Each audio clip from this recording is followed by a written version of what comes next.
If everyone would take their seat, we're going to get started in about 1.5 minutes.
Make an amendment to those, so try to make sure we can capture that.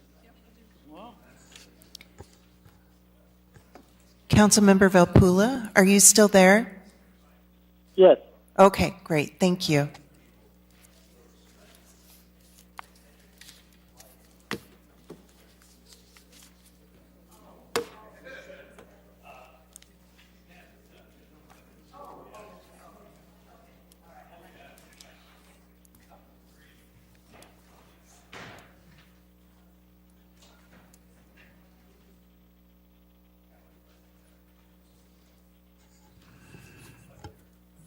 Good evening, everyone. It's 6:05 p.m. on Tuesday, January the 9th, 2024. Happy New Year. I'd like to call the meeting of the Peoria City Council to order. I'd also like to welcome everyone that's here in our City Council chambers, as well as our audience that's listening on channel WCBU. I'd also like to welcome the audience watching on cable channel 22. Clerk, the council mics are open. Please call the roll. Mayor Ali, Present. Councilmember Allen, Councilmember Sear, Here. Councilmember Gordon Young, Councilmember Graham, Councilmember Jackson, Here. Councilmember Kelly, Here. Councilmember Euler, Councilmember Riggenbach, Councilmember Velpula, Present. and Councilmember Vespa. Here. Okay. A notice was received by Councilmember Velpula of the City Council in accordance with the rules established in ordinance number 16142. Councilmember Velpula would be deemed authorized to attend the meeting electronically unless a motion objecting to Councilmember Velpula's electronic attendance is made, seconded, and approved by 2/3 of the members of the City Council physically present at the meeting. If no such motion is made and seconded, then the request by Councilmember Velpula to attend electronically shall be deemed approved by the City Council, and the presiding officer shall declare Councilmember Velpula present. Madam Clerk? Councilmember Velpula. Present. Great. We have a quorum present, Madam Mayor. Okay, thank you very much. Everyone, please join me and stand for a moment of silent prayer or silent reflection, followed by the Pledge of Allegiance.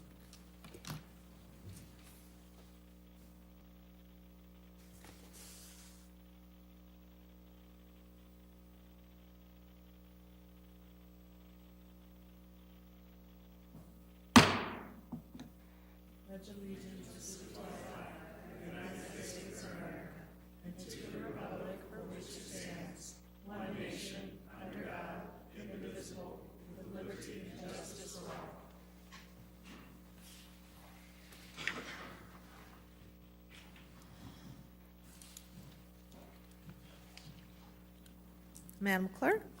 We are at proclamations. We have one proclamation, and it is the 22 Veteran Artists Vet Check. We have present with us Michael Reagan, I believe, and Randolph Prunty. Gentlemen, if you would come to the mic. I'll read the proclamation and allow you to make comments following the reading. Whereas 22 VA was established to raise awareness of the fact that 22 veterans take their own lives every day. 22 VA also seeks to make an impact by connecting those in the community in need of support with art and horticultural therapy, both which make positive impacts on the lives of veterans. And whereas since its inception, the 22 VA organization has continued to expand outreach to raise awareness of veteran suicide, in addition to expanding opportunities for veterans. And whereas now in its 10th year, the annual 22 VA art exhibit at Peoria Public Library continues to serve veterans and educate the public. Expanded art exhibits are also on display in area VFW halls. And whereas all community members are encouraged to take advantage of the resources available from 22 VA and to practice the 22 VA Vet Check. On the 22nd of every month, please check on a veteran and let them know you're thinking about them. The 22 VA Vet Check is intended to provide support to the neighbors and community members who are veterans and to remind them that they are not alone.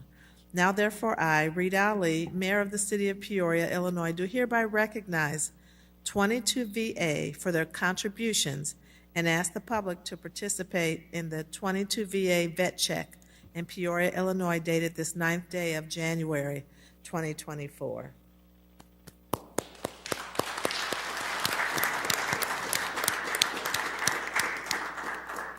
Thank you. I just wanted to say a couple things real quick. The 22nd of every month at noon, we do a plunge in the Illinois River. You don't have to wait for January 1st. We do it every month.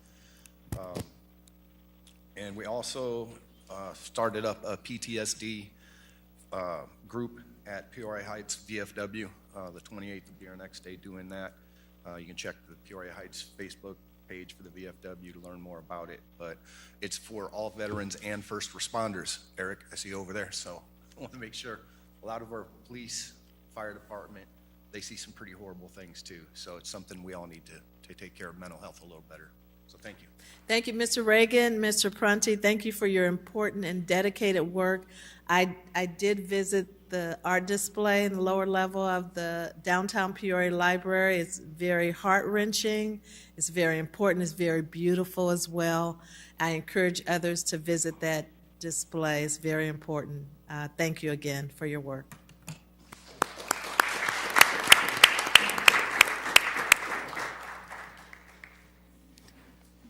Madam Clerk. We are at the approval of the minutes. Councilmember Riggenbach. Thank you, Madam Mayor. I move to approve the minutes of the joint City Council and Town Board meeting held on December 12th, 2023, as printed. Seconded by Councilmember Graham. Any discussion? Please cast your ballots.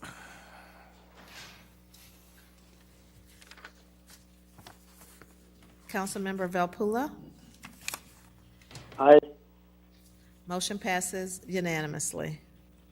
Madam Clerk. We have one town item. 24-1 is a request from the town officials to approve the December 2023 actual expenditures and to approve the January 2024 anticipated expenditures for the town of the City of Peoria. Trustee Graham. I move to approve as outlined. Seconded by Trustee Jackson. Any discussion? Trustee Sear. Thank you, Madam Mayor. Just got one request. I've asked that a while ago, and I'm going to request it again.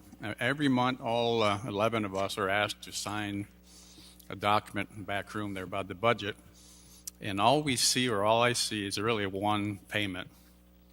I've asked before, I'm going to ask again tonight. I'd love to see the budget like what was the check this month, year-to-date, and what the budget is, basically. So when I sign a document, I know a little bit more what I'm signing, and I know we're on target with the budget. I know how much we spent so far. So I'm not sure, I don't think it would be too difficult of a request, but I'd love to see that, at least 3 columns, so we can I know a little bit more what I'm signing. Supervisor, can you respond to that? Thank you. Yes, thank you, Trustee Sear, for the question. So the question that you're asking for are the year-to-date. Now, those are updated once we end the month. There is some checks and balances that are set in place that we have to have done before we put that in there. What you're seeing before you and what we're asking approval on are the expense reports, but you would like to see what is done so far. You should be receiving those documents here soon. I believe, well, right now, we did have our bookkeeper that was out last week, so you should have an updated report this week for sure, because she'll be in tomorrow. But those are 2 separate. So what you're asking for approval on is the expense reports, but what you're requesting is where are we at so far. Those we don't have, you don't have to have approval on those, but we do provide that for you. Yeah, it'd really be interesting to see the year-to-date and what the budget is for each line item, if it's possible. Absolutely. In fact, I make sure that when you receive them, I receive them, so we get them at the same time, so you will be receiving them as well. Thank you. Thank you, Madam Mayor. Welcome. So we have a motion and a second. Any other discussion? Please cast your ballots. Trustee Vespa? No, I didn't mean Vespa. I'm sorry. Trustee Valpula? Yes. Motion passes unanimously. Thank you. Sorry about that. I used to do that between 2 other guys. The R's and the V's. Okay, Madam Clerk? We are at the city portion of the agenda, the consent agenda. 24-2 is a request from the city manager and the chief diversity and inclusion officer to approve the amendments to the charter for the City County Commission on Racial Justice and Equity. 24-3 is a communication with a request to approve payment to PNC Bank for right-of-way acquisition and temporary easement of a portion of parcel 14-06-476-017 at 7901 North University Street for the proposed Pioneer Parkway and University Street intersection reconstruction project in the amount of $62,200. 24-4 is a communication with request to approve payment to Park Place Real Estate, LLC, for a right-of-way acquisition and temporary easement of a portion of parcel 14-06-476-015 at 8001 North University Street for the proposed Pioneer Parkway and University Street intersection reconstruction project in the amount of $64,700. 24-5 is a communication with a request to approve payment to Pioneer Industrial Park, Inc. for right-of-way acquisition and temporary easement of a portion of parcel 14-08-101-002 and 14-08-101-003 at 7820 North University Street for the proposed Pioneer Parkway and University Street intersection reconstruction project in the amount of $19,700. 24-6 is a communication with a request to adopt an ordinance correcting certain Scrivener's errors in the legal description of the South Village Tax Increment Financing District redevelopment plan and program. 24-7 is a communication with a request for the following. A, adopt an ordinance authorizing the establishment of TIF interested parties registries and adoption of registration rules for such registries for the proposed Galena Road Industrial Park TIF District. And B, adopt an ordinance to establish a date for a public hearing for the proposed Galena Road Industrial Park TIF District. 24-8 is a communication with a request for the following. A, adopt an ordinance authorizing the establishment of TIF interested parties registries and adoption of registration rules for such registries for the proposed distillery TIF district. And B, adopt an ordinance to establish a date for a public hearing for the proposed distillery TIF district. 24-9 is an appointment by Mayor Ali to the East Village Growth Cell Advisory Committee with a request to concur of Daniel Rennick. 24-10 is an appointment by Mayor Ali to the Historic Preservation Commission with a request to concur of John Wiggins Redmond. 24-11 is a communication with a request to receive and file the Springdale Cemetery Management Authority annual budget for 2024. And 24-12 is a request to approve the committee report policy session from the December 12, 2023 City Council meeting on violence prevention funding. And that concludes our consent agenda. Thank you, Madam Clerk. Are there items to remove from consent? Councilmember Kelly? 002, 009, 007, and 012, please. You said 007, didn't you? Yes, I did. Okay. Okay. I'm going to repeat those, make sure I have them.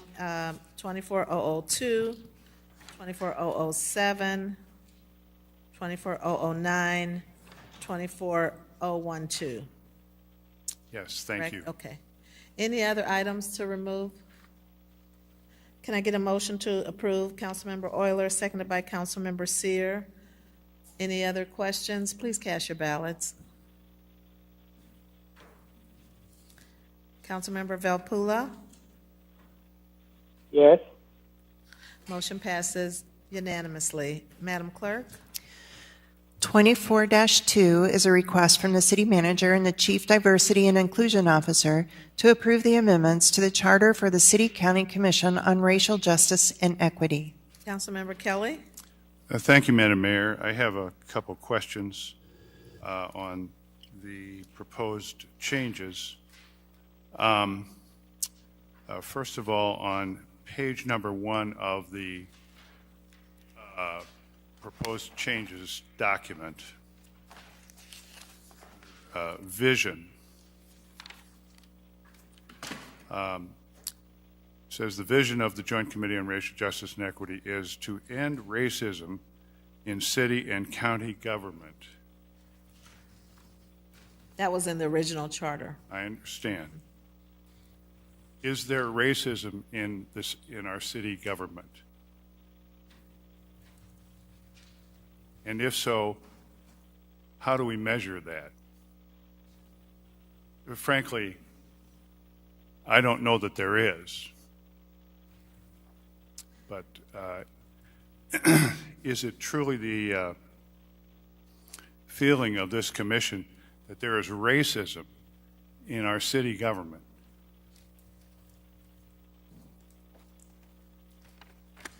There was a full report. Actually, there was a lot of work that was done prior to the commission coming into existence that showed barriers to workforce barriers, systemic, historical barriers to sometimes employment, to entry into certain opportunities. There's been evidence of historical, institutional racism, not just within the city government, but throughout institutions, whether they're educational, government, throughout the city and the nation, council member. And you know, the intent of the commission, which was approved unanimously by both the city and the county over 2 years ago, was to try to remove all elements of racism, institutional racism, that may be built into the fabric of policies, practices, procedures. You know, that's really the intent of the commission, is to help to remove those elements. I think I understand that, Madam Mayor. first of all, this is not looking back. This is a present tense. And it says, we have racism in our city government. If there is, let's hear about it. I don't believe that there is. If there was in the past, I don't doubt that there was in the past. Well, you heard disparities based upon race just not too long ago. I'm not talking about disparities.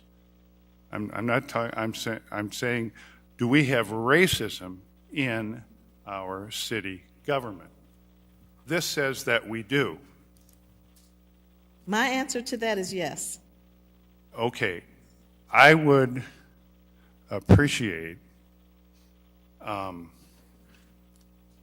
some evidence thereof, and we can address that rather quickly, I think.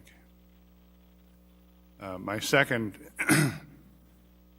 on the same item, the vision item, we want to achieve racial equity.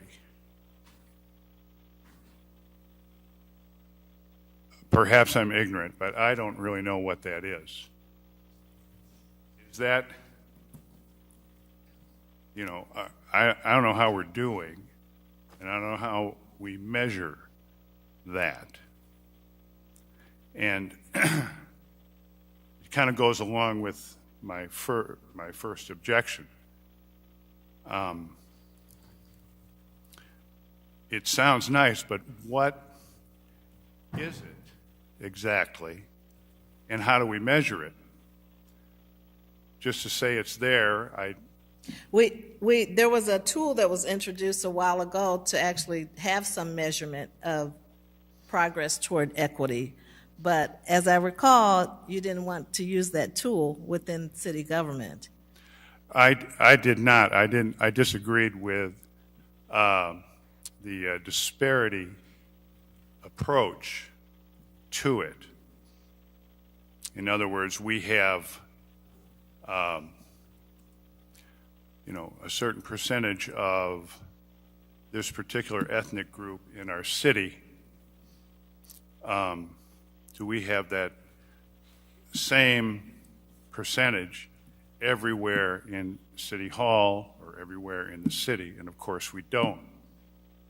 I don't know that that proves anything. I think what we're looking at here is racial discrimination. I don't think there's racial discrimination in the NBA, even though that many white. What did you just say? What did you just say? I don't think there is much racial discrimination in the NBA, even though there aren't very many white players. You get to play in the NBA by merit, not by how many people does it represent in the United States of America. So anyway, these are my objections. And also I have one more question, and this is on page 4. And it's an addition on item number 4, item A on number 4. What is a racially diverse person?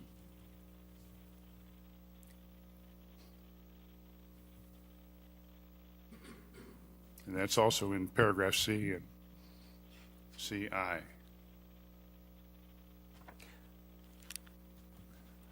Well, Councilman, I think what the intent of that change was to talk about the fact that we wanted to have diverse chairs, meaning not from the same race, chairs, co-chairs of the steering committee that would be, or of the committee itself. I think I get the idea, except I have a problem with the language. There's no such thing as a diverse person, okay? I don't mind having different people of different races heading these things up. But a diverse person does not exist, I don't believe. Again, the point was to have racially diverse co-chairs of each of the steering committee as well as each of the subcommittees, so that it's not a homogeneous leadership. I understand. And it could read racially diverse co-chairs or racially diverse leadership. I understand. I think we should make that. I think it's clear what the intent is, but that's not what the language says. That's my problem there.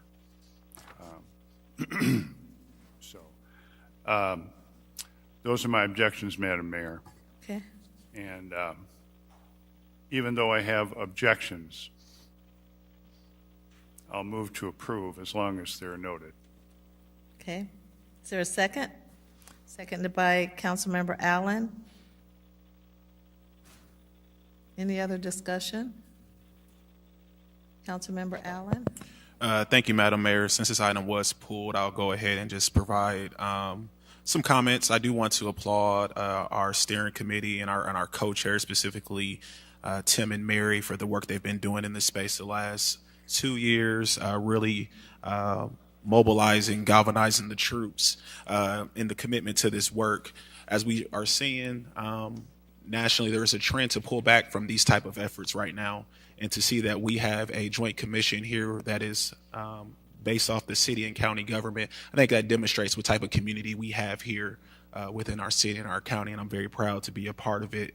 I'm excited for the future of this work. I want to commend our Chief Diversity and Inclusion Officer, Chief Green, who I believe I saw walk in the chambers as well, too, for her work in this space. And so, again, I know that the last couple months it's been tough to have some quorums for some of the subcommittees, and that will change as well, too. The committees now will be able to meet virtually based off of some of the language that's been changed in this charter. So I think that will also help engagement and also some results that we'll see in the future. Thank you, Madam Mayor. Thank you. Any other comments? Please cast your ballots. Councilmember Valpula? Yes. Motion passes unanimously. Madam Clerk? 24-7 is a communication from the city manager and assistant city manager with a request for the following. A, adopt an ordinance authorizing the establishment of TIF interested parties registries and adoption of registration rules for such registries for the proposed Galena Road Industrial Park TIF District. And B, adopt an ordinance to establish a date for a public hearing for the proposed Galena Road Industrial Park TIF District. Councilmember Kelly? Thank you, Madam Mayor. Just some information, Mr. Manager. We established an interested party registry for our older TIFs.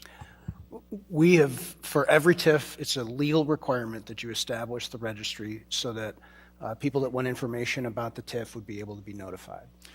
Thank you. I'm sorry for taking up our time. It was new to me, so I've not been paying attention. Yeah. So I'm sorry about that, and I will move to approve item A. Can I get a second? Seconded by Councilmember Riggenbach. Discussion? Please cast your ballots. Sorry.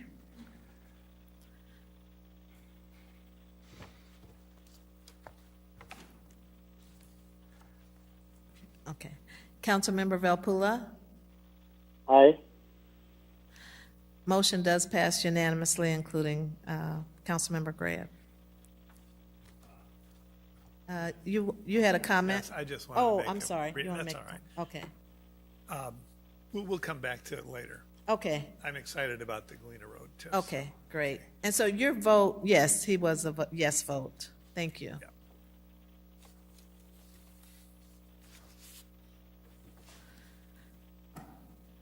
Madam Clerk?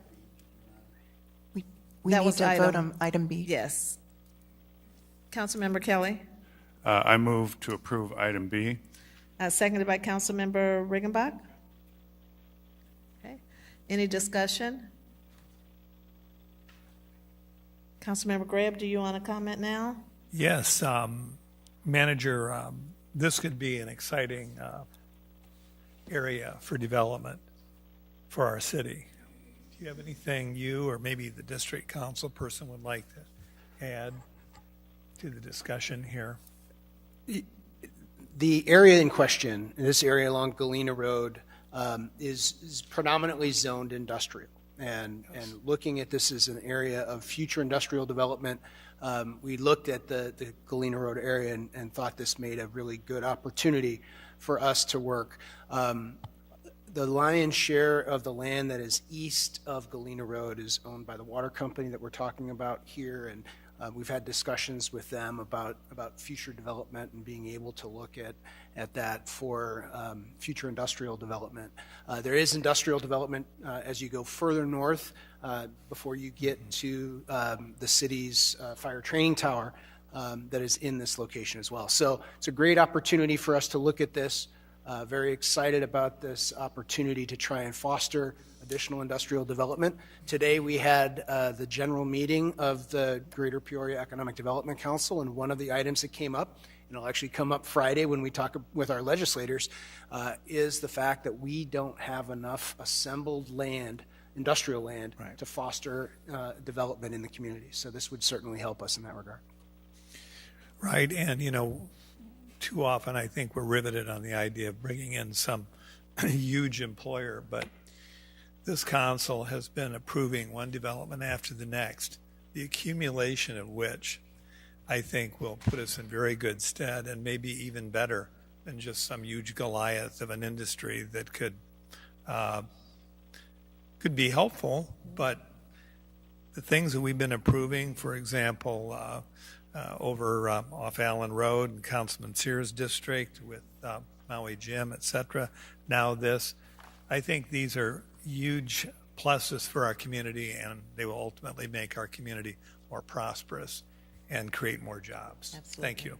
You're welcome. Councilmember Sear? Thank you, Madam Mayor. Thank you, Councilman Graham. I love when you turn your mic on and throw some good news for the 5th District. Actually, I just want to say, I'm just teasing you, but we do have a lot of great things happening in the 5th District. I just want to compliment our manager, Mr. Urick, and obviously Mr. Hayes will be part of this. Tonight is only step number 1. There are many steps to come, and I will be counting on all my colleagues to help me with this development. Obviously, for me, I can't speak for any of you, but education for me is a priority. Number 2 is innovation, and with this district, we possibly will open the door to a lot more innovation. So thank you very much for voting for this tonight, and I'm looking forward to all the work that will be coming very soon. Thank you. Thank you. Seeing no more comments, everyone please cast your ballots. Councilmember Velpula? Aye. Motion passes unanimously. Madam Clerk? 24-9 is an appointment by Mayor Ali to the East Village Growth Cell Advisory Committee with a request to concur of Daniel Rennick. Councilmember Kelly? Thank you, Madam Mayor. I'd just like to ask if it would be possible to have these very useful and helpful bios for new appointments to be included in our packet or included, on the iPad. I think there was an intention because they just started coming, and I know you just got them today, but they were intended to go in the package earlier on. That's great. Thank you, Madam Mayor. You're very welcome. And I will move to approve. Okay. Is there a second? Seconded by Councilmember Graham. Any other questions, comments? Please cast your ballots. Councilmember Velpula? Aye. Motion passes unanimously. Madam Clerk? 24-012 is a request to approve the committee report policy session from the December 12, 2023 City Council meeting on violence prevention funding. Councilmember Kelly? Yes, Madam Mayor, thank you. I'd like to suggest or ask for a change in the minutes. The minutes state, I have to try to find it here.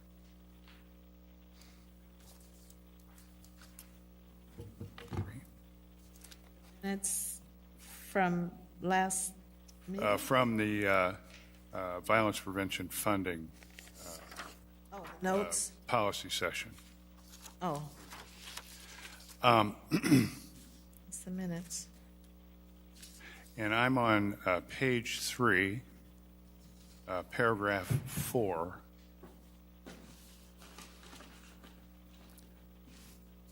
The sentence in question, speaking of myself, he said he supported long-term solutions such as lighting for a lasting impact on the community and did not support funding programs focused on addressing poverty. That it's a nuance, but it's not really what I said. What I said was I'm disappointed that poverty programs don't seem to be working very well. That's what I said. I did not say that I did not support funding programs focused on addressing poverty. So the committee report, isn't that this right here? It's attached to your council communication. It's 24-012 in your packets. Okay, I see.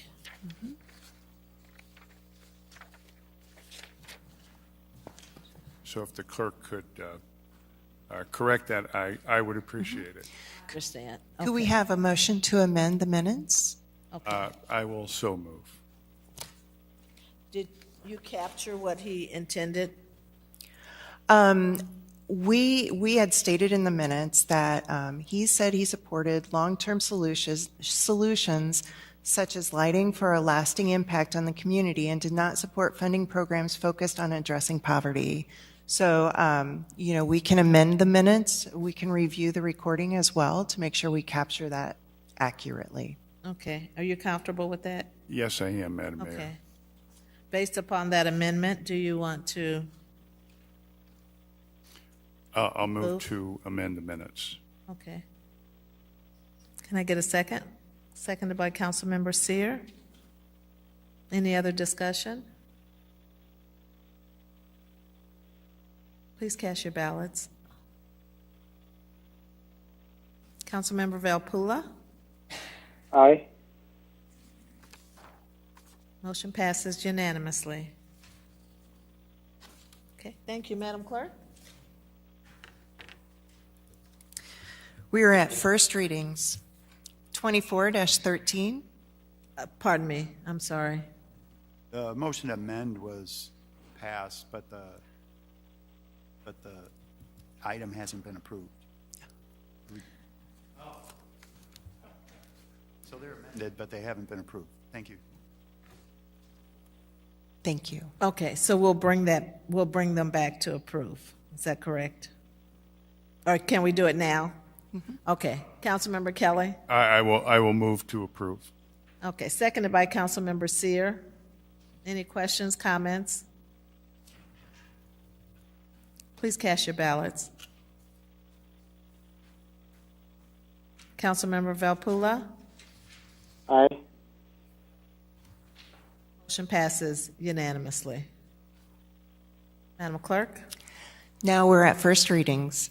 24-13 is a communication from the City Manager, Corporation Counsel, and Director of Public Works with a request to receive and file a first reading of an ordinance establishing the West Lamont Avenue Special Service Area.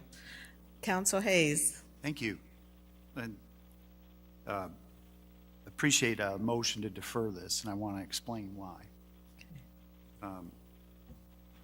I discovered in my review of finalizing the items for this agenda that there was a flaw in the legal description for the public hearing that we did in October.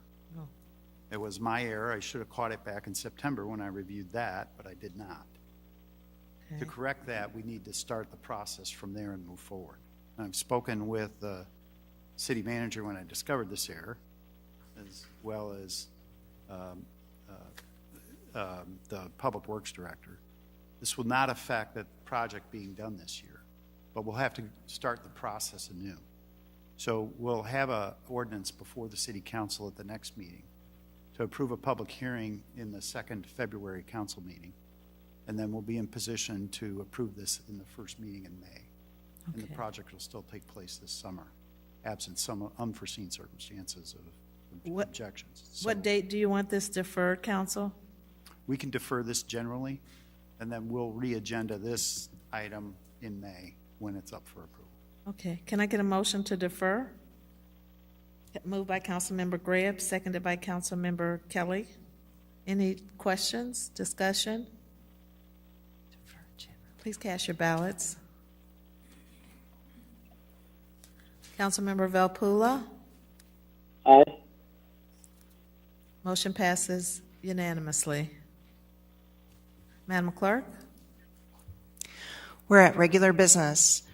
24-14 is a communication from the city manager with a request to approve the 2024 annual city legislative agenda. Mr. Manager. Thank you, Madam Mayor. This is our annual legislative agenda for 2024. We do have in this some recurring items in our requests for direct sponsorship. We also have some funding requests, some vertical and horizontal capital projects, and then just some general position support. The first item is our public safety pension reform request, looking to extend the amortization period. Second would be to include Peoria County in the list of counties that can utilize automated traffic law enforcement systems. Third, looking at making some changes to the Safety Act and some of the public safety legislation to strengthen some of the different types of cases and strengthen their felonies to higher classes, making it that certain offenses require mandatory detention, really to try and address the detrimental effect that's had on our neighborhoods. Fourth, looking at economic development incentives and what we can do to support more expansive economic development incentives through the state of Illinois. And then fifth, looking at the urban decay statute and changing that to include redevelopment as an eligible tax abatement within that process. Under the funding requests, obviously we have projects that have been approved in the state's budget that we'd like to see the funding released. We're asking for those dollars to be released. Continued support of violence reduction programming, the warehouse district, parking structure and the relocation of the State Street Post Office, looking at capital projects, road projects such as Pioneer Parkway, looking at Allen Road, Laramie Avenue, and then the Springdale Cemetery Road Network. And then we have just various position supports that we've had in for a number of years. So it's pretty straightforward. We have our legislative breakfast is scheduled for this Friday at the downtown library. The program will start at 7:30. Doors will open at 7:15. We have gotten confirmations from 4 of our state senators that represent all of Peoria County, including the 3 that represent the city of Peoria. We have confirmations of 3 representatives and then staff from 3 of the other representatives that will be there as well. So looking forward to sharing this with our legislative delegation and hearing their outlook for this upcoming legislative session as well. Great. Do we have confirmation from a good number of us, the council? We will certainly confirm that and make sure that we do. Okay. We'll get We that want out to make tomorrow. sure that we have a good presence as well. This is this Friday morning at our legislative breakfast. It's really important if you're able to attend to be there. Weather permitting, hopefully this Yes. other storm that's coming through doesn't hit us too hard Thursday night. If the weather is very inclement and slippery or, just not a good time, what's the So backup we'll look plan? at making a decision on Thursday, and if that's the case, we'll shift to a Zoom meeting and do it that way, and we'll get the invitations out to everybody on Thursday. Okay. Any questions, comments on the legislative agenda? Madam Mayor? Seer? Oh, I'll get right back to you, Councilmember Velpula. Councilmember Seer? Thank you, Madam Mayor. Mr. Manager, can you give us a little bit more detail about the funding request? Because I thought some of these I guess I was not telling the whole truth. I thought they were done, but I guess we're not. So no, we have made the request of our legislators for funding such as Main Street, the Riverfront, funding for Pioneer Parkway and MacArthur Highway. Those funds have not been released from DCEO. They've been reauthorized again and again in the state budgets, but they haven't been released, and so that's why we've put those back on the list, asking the legislators to ensure that those dollars get released to the city. So what is the earliest time that, example, Peoria Riverfront? I mean, what's the earliest time that money could be released? Well, if they call us this week and say that we're ready to go and with releasing the funds, it'll take us a few months to work through the process with them to get the funding released or the mechanism in place for that. But that's something that it's been in the state's budget for the last 4 years. So we'd really like to see that does those funding. So I'm real happy to see that the Civic Center not mentioned this report. Their funds have been released. They have been released. Thank you very much. Thank you, Madam Mayor. You're very welcome, and that's a good example. The Civic Center, which was $25 million. How long was that allocated on a list before it actually got released? Do you recall? It might have been 2 or 3 years. That's what I thought. It took a couple, 3 years. So. Councilmember Riggenbach? Thank you, Madam Mayor. Mr. Manager, we talk about the relocation of the State Street Post Office. Is that something that is our wish, or is that something that the federal government is actually actively pursuing? No, Councilman, that's our wish, that's our request.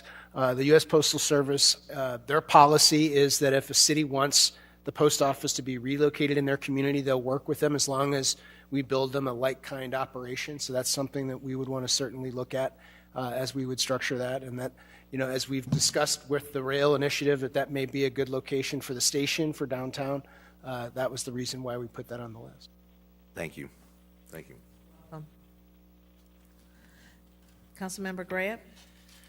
Thank you, Manager and staff, for encapsulating much of the input, perhaps all the input from the council members. I have to be focused on the public safety amendments that are being requested because that's what I hear about virtually every day from my constituents, with general alarm about the way things are going with many of the repeat offenders. And we all know that the vast majority of our citizens here in Peoria, including our young kids, are law-abiding people. We're at an inflection point as it relates to what we're going to do about people who repeatedly commit crimes, vicious crimes, and who are harming innocent people and destroying the tranquility of our neighborhoods. I think that as I look at this, Manager, you have not framed this city request as it relates to public safety amendments in the form of repeal and replace. I think what we're asking for, unless this council wants to change this, is amending it to allow, for example, mandatory detention for Class 2, Class 1, Class X felonies. And so we want our state lawmakers to know how much we appreciate what they have been doing for us, and our federal lawmakers as well. So when we meet with them, I hope they take this in the appropriate way, because the Safety Act was a big flashpoint all over this state. And you had public officials in every county, whether it be state's attorney, police superintendent, or county sheriff department, saying there were some problems with this. And it just seemed like they hunkered down, and no, there are no problems.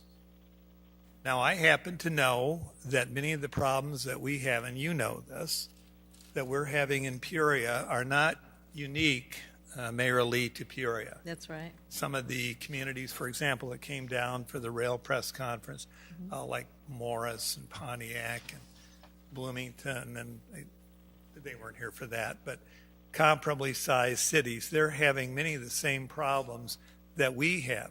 And I think our command staff with the Peoria Police Department and police officials throughout the state are taking a look at what we can do to make our community safer and take the people who are very viciously preying on innocent folks off the streets until it's safe to let them go back. So I'm going into this with a very positive attitude, and I hope they will accept every one of our suggestions in a positive way because they've been working very hard for us. Yes, I think it will be well received. Do you want to make a motion to approve? Sure. Should I make a motion to approve the 2024 annual city legislative agenda? Seconded by Councilmember Riggenbach. Any further discussion? Please. Oh, Councilmember Velpula, did you have a comment? Yes, Madam Mayor. I just have one quick question for Mr. Manager. I'm sorry. Thank you, Mr. Manager, for this comprehensive report. I just wanted to, I was trying to compare this request with previous year's request, and you're right, majority of them are a repetition. But I wanted to know also about the performance of our lobbyists. What were their accomplishments in 2023, and what will be their outlook for 2024? And also a report back on what we asked, what we got, and what we did not would be more appreciated, because for me, if I went back and looked at 2023 request and 2024 request, both look the same except one here and there. Manager? Yeah, Councilman, we'll be happy to put together a report back, kind of a summary of what we've received over the last several years in terms of grants that have been legislatively directed, thanks to the efforts of our lobbyists. And we'll also talk about some of the other efforts that they've been working on for us as well. So we can prepare that and get that out to council by next week. Will our lobbyists be at the meeting? They will be here. Okay. That'll be good. Just a follow-up. So these are so I saw there are 1, 2, 3, 4, 5 requests, five requests for direct sponsorship. The landscape of Peoria may have changed from 2023 to 2024. Are you still willing to add any more requests, or this is pretty much it? The acoustics are killing me, but Councilman, could you repeat that one more time? Sorry about that. We're just trying to get the question. So basically, we have listed 5 requests for the 2024 legislative agenda. Can we add more requests, or this is it? Well, this was we put this together at the request of council. We send a request out to everyone asking them to submit information to us about what they wanted to see. Correct. Yeah. Correct. Yeah. No. I was after reading this, I felt that maybe if there is a request to add something for the substance abuse and mental health services, probably somewhere it'll be helpful as well. I don't know if there's time for addition, but I don't think the door is shut to adding something later on. I mean, this is what we're going to present to them on Friday, but if there's something that comes up along the way that we want to talk to our legislators about, we want to move something through the lobbyists about, there's no, time limit on that. That's correct. okay. Thank you, Madam Mayor. Thank you, Mr. Manager. You're welcome. Councilmember Allen? Thank you, Madam Mayor. Just a general question for you, City Manager. looking at some of these items are going to require state support. And so when we talk about public safety pension reform and some of these others, those aren't unique challenges to the city of Peoria. Are our other neighboring municipalities, are they having these same items on their agenda, so that way we present more of a united front that these are some common kitchen table issues that we need support statewide? Yes, and the Municipal League is as well. Pension reform is one of the items in the state Illinois Municipal League's legislative agenda that they have continually put forward as being important. There are communities across Illinois that are talking about public safety pension reform and the challenges that would face. I mean, it's no surprise that you know the projections that we put together for you in the budget, where we show what that continuing growth in pension costs are going to be up till 2040. Every community is facing that same thing. Some are at different levels, just depending on their assessed value. If they're more affluent or not, they may have a higher tax base. But everyone is facing that same issue. No, I would definitely appreciate that. And I know that there was some appetite around the council to look into the automatic cameras, if you will, for the traffic lights and things of that nature. And so I didn't know if that was also the appetite of some of our local municipalities in the area as well too. Again, just kind of singing from the same hymn may get us some more support to get some of those downstate strategies. So, you know, I think that there's this one is probably more specific because you're asking to add a specific county to that list. You know, so that is where it would be focused on Peoria County by doing that. If there are others that are doing it, I haven't heard. You know, and quite frankly, you know, we're somewhat unique in that we have this legislative agenda that we put together. Some communities don't do this to this level of specificity as they go forward with that. Okay, thank you, Madam. They rely on the Municipal League. Thank you, Madam Mayor. You're welcome. Councilmember Vespa? Thank you, Madam Mayor. Just a couple questions. What's the justification for treating, you know, Chicago pension funds different from downstate? That doesn't seem very fair to me. It was designed that way, and I think that you know, it goes back, you know, when they created pensions 70, 80 years ago, they put them in different statutes, and they have different benefit structures and different levels of requirements that are set out in each one of those different statutes. So, Well, yeah, that seems kind of an easy sell from my vantage point. And also with regard to the Safety Act, you know, there was a lot of talk about, you know, how that'd be the purge when it finally went into effect. I think that went into effect September 18th. I'm not sure that there's been so much recidivism before trials, you know, people being released and then committing crimes before their trials, such that we've seen, you know, a big difference. I do think what's, you know, been the problem before and is a continuing problem is, you know, minors committing crimes, stealing cars throughout our city. That seems to be more the Juvenile Courts Act than the Safety Act. I know the Safety Act gets a lot of the spotlight and a lot of the attention, but, you know, at juvenile courts, you know, 16-year-olds stealing cars, 15-year-olds joyriding, you know, get released to their parents as a matter of course. And it's not really the judges, it's not the prosecutors, it's the law as written. So that's not a Safety Act issue, in my opinion.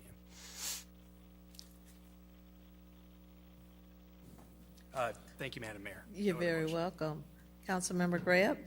Well, we all got a report a few days ago about a malignant player downtown who broke into many, many vehicles belonging to people who either worked or lived downtown.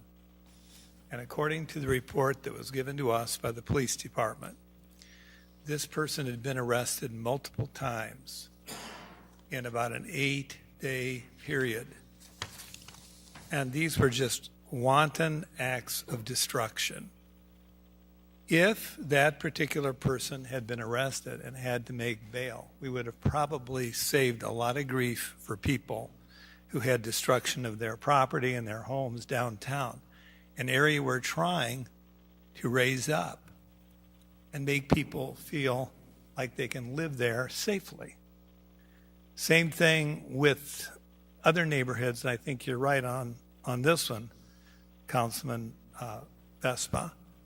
Kids, what we're doing with kids, it's a joke, and they know it. And if you sit where I sit and you get the calls about the cars that continue to be car windows broken, rifling through the cars, stealing the cars, same kids laughing at the police. Yeah, they just laugh. Something's got to give. It has to give. We have to find a new way of dealing with it. And yes, maybe there aren't a lot of pre-trial items we can count to yet, but there's enough that stand out in my mind as being very significant ones. And the juvenile element alone is just mind-boggling. You take a look at the number of kids we've buried in Peoria in the past 2 years, between the ages of 18 and 24. Mm-hmm. And take a look at the number of times they've interfaced with the juvenile justice system. We have a problem here. And I don't have all the answers. And that is why I think it is so productive for us to meet with our state lawmakers, because I'm not the only one thinking this. My constituents think that. Many of us think this. Our command staff at the police department, I don't want to speak for all of them, they have to deal with some of this every single day. The police go out and they arrest them, and sometimes they jeopardize their very lives doing it. And possibly the person being apprehended or eluding police. And my constituents, maybe yours are different. This is probably the single biggest quality of life issue we have in Peoria, is this repeat crime, recidivist crime. And where we can, and I didn't say replace, but where we can amend that Safety Act to address some of these things, I think we should. And I think our constituents are going to demand it. And I'm going to work to that end regardless. But I appreciate the comments that are made, but I'll tell you what, something's going to have to give, because we can't keep people excited about living in this community, investing downtown, et cetera, when we have all this rampant crime. And the police, many of our police, talk to them.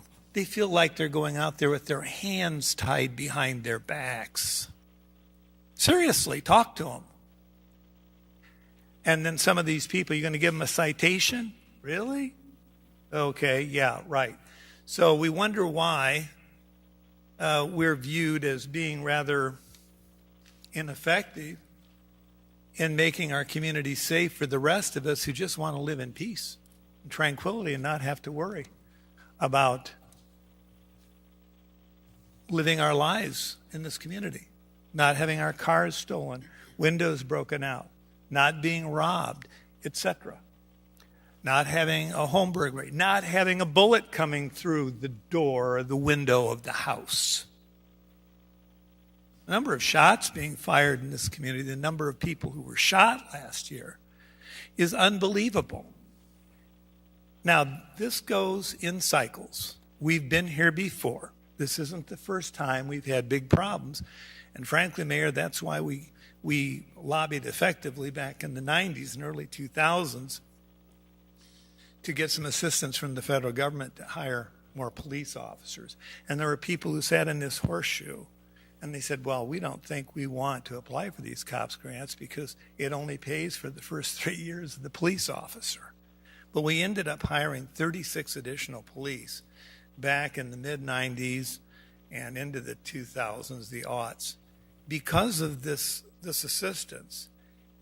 And we did reduce the number of homicides, but we've been at 25 before. I don't know, we're about 29 this year. Yes, so I don't want to act like the sky is falling. We've never been here before because we have been, but we've made the appropriate adjustments in the past to deal with the threat level. And I'm convinced we'll do it again this time, Mayor Lee. I agree. Thank you. Welcome. Mayor, if there's, based upon what Councilman Vespa said and what Councilman Graham just said, if there's no objection to the council, we'll make that tweak to the language here on the public safety changes to include the Juvenile Court Act, so we can just talk about Okay, that as well. that's great. No objections? Okay, that's great. Okay. Councilmember Vespa? Thank you, Madam Mayor. Yeah, I just want to clarify. I think as written, I think it's fine. I do agree with adding more classes and reclassifying certain crimes to make it so that if you are arrested on a dangerous crime like fleeing and eluding police, I think that's reasonable to make that something that would lead to pretrial detention. My concern is people committing nonviolent crimes and then being told you got to put up $500 in this, so they sit in jail and they lose their jobs, they lose their kids, their farm animals die. Because I've actually seen that as a public defender. So I mean, you have to strike a balance there. I think the proposals that were put forth here are reasonable. So I'm not objecting to that. Thank you. Okay. All right, is that an amended motion? Is that an amended second by Councilmember Riggenbach? Okay. All right, if there's no more discussion, please cast your ballots. Councilmember Velpula? Aye. Motion passes unanimously. Madam Clerk?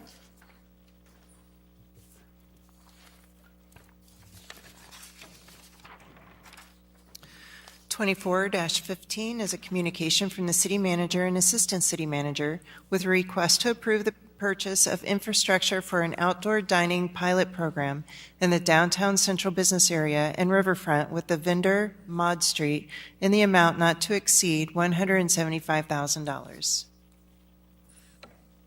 Good evening. Good evening, Mayor and Council. Happy New Year to you all. I want to present our request for a pilot to look at outdoor dining in the downtown central business district and riverfront area in the amount not to exceed $175,000 using ARPA funds. In 2022, when I arrived, I was informed that economic development was looking to place pedlets in the, parklets, all these peds and parks, parklets into the right-of-way to extend outdoor dining for businesses in the downtown district area. And so if you know what a parklet is, in 2018, up Main Street, in front of the ice cream shop, there was a parklet that was the innovation team at the time had used as a pilot model for potential expansion of parklets along Main Street and in other areas of the city.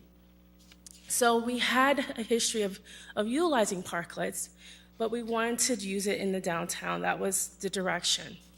So in doing that, what we decided to do in economic development, we looked to our community partner, Urban Kind Consulting, to have them come in and really evaluate if we're going to put parklets in the downtown, where would it make the most sense, since we didn't have the capacity in-house to really do that type of evaluation. So over the course of a few months, Urban Kind met with community development. We spoke to them in economic development, looked at our current policies and ordinances, and then did an evaluation of what we can do moving forward and what type of vendor we can potentially be moving forward with. Initially, we were just going to go ahead and get the container parklets that you see in our neighboring community in Peoria Heights. It's very successful. Everyone knows how the structure looks like. It is once you construct it, it's a one-unit piece, so you can't deconstruct it. So there was questions about, well, if we do move with that type of material, where will we store it? In Public Works, that was the first questions, where will we store multiple units? So we brought that challenge to Urban Kind as well. And so in doing so, they came back and they presented us with a few of vendors in adherence to our purchasing policy. We did review a number of vendors, and then we came that Mod Street was the most viable vendor that fit the criteria that we wanted to move forward with. But in selecting Mod Street, we realized that they offered more than just a container. They actually offered units. And what the units are, it allows for flexibility that you can construct and assemble and deassemble, as well as something that we didn't even think about, which totally took the project to a different direction. They offer a system called a pedlet, which is a pedestrian walkway. Why is that important? Because as we're going to explain in a couple of our locations, not for having a pedlet option, we would not be able to place a outdoor fencing at their location because of ADA accessibility requirements and right-of-way. You have to make sure people have access to the sidewalk and that they have the ability to walk freely. And if you have a piece of any type of infrastructure in the sidewalk that is permanent or temporary that does not allow for accessibility, you have to make accessibility a way possible. In certain places, we've removed trees to make that possible, but we did not want to remove any type of infrastructure that was currently in place. So the pedlet actually allowed for us to expand the program and look beyond just what we currently have. So in doing that, we were able to then think about if we were going to have a parklet in the central business downtown area, where would it make sense? Long story short, a pedlet in the current construction of our downtown streets is not probably the most ideal viable option, because even though our streets say that that the miles per hour to drive vehicles is 30 miles per hour, in practice, we do not see people adhering consistently to that 30 miles per hour requirement. And so until we have the reconstruction of our streets where we will have bump outs and other ways of calming traffic down to slow down the traffic so that they're not going at a higher speed of rate, having a stationary object in the street may not be the most ideal at this present time. But we did not want to scrap the program. So what instead we decided to do is say, well, let's look at it from a different angle. If we do have them on the sidewalks, keep them as sidewalk cafes as we call them, could we look at how can we make a uniform, more elevated look of a program so that in the future we can figure out maybe a cost sharing with businesses or give them some type of blueprint on how they can construct one that would allow for more durability. So that is what we're here today presenting to you. We've identified 4 businesses who are in the city's right-of-way. So that means the city owns the sidewalks, so they have the permission to use those sidewalks. The businesses have been established for over a year and a half. So they are an established restaurant or bar. And they meet the criteria for having a cafe that will allow for accessibility for public right-of-way. One thing that I would say about this project that we really took our time to think about the materials being used. So we talked about vandalism. We talk about ease of use of clean. Because they are in the city's right-of-way, we are going to disassemble them in the wintertime to allow for the sidewalks to be open again. We have a place to store because of the fact that they're now compact and they're easy for us to lift and move out the way. We no longer have to worry about finding additional storage to place these items over the winter months. And it's something that our Public Works Department is very excited about. And working with us, Mr. Sai Maroon was very excited, something that he's always wanted and championed for us to do, but we just couldn't find the right product. this is the right product for the city. And I think it will elevate our downtown and support our small businesses in conjunction to that. So if there's any further questions, I'm here to answer those questions. I was trying to give a brief overview, but I don't want to be too long-winded, so I'm here to answer any questions. Thank you, Manager Richardson. Is the project restricted to just those 4 businesses initially? Correct. It is. Okay. And we did invite other businesses, and these were the 4 that responded, saying that they would be interested to work with us. Okay. So we're keeping track of those that may want to come on board at a later time? Yeah, we in the downtown, so we kept it very much in the downtown. We actually went around and looked at every business that would have an have access, and I would say 80% of those businesses we are capturing. Okay. Councilmember Graham? Manager Richardson, you've done a great job on this, and in conversation with the Big 4 that have been approved so far, they're excited, looking forward to it. I had the chance to visit with the engineers out at the Director of Power's shop on Dries Lane a few days ago, and I understand we're going to begin that very important talked about since '95. We're actually doing it. The conversion of Adams and Jefferson, we're going to start in a few weeks, actually. And we're hoping that the conversion of Adams and Jefferson from Walnut to Hamilton will be completed by July of '26. Are we thinking in terms of sequencing that as we get parts of this done, we might be able to begin, even though the entire redirection of Adams and Jefferson project might not be totally complete because of the length of it? Yes, sir.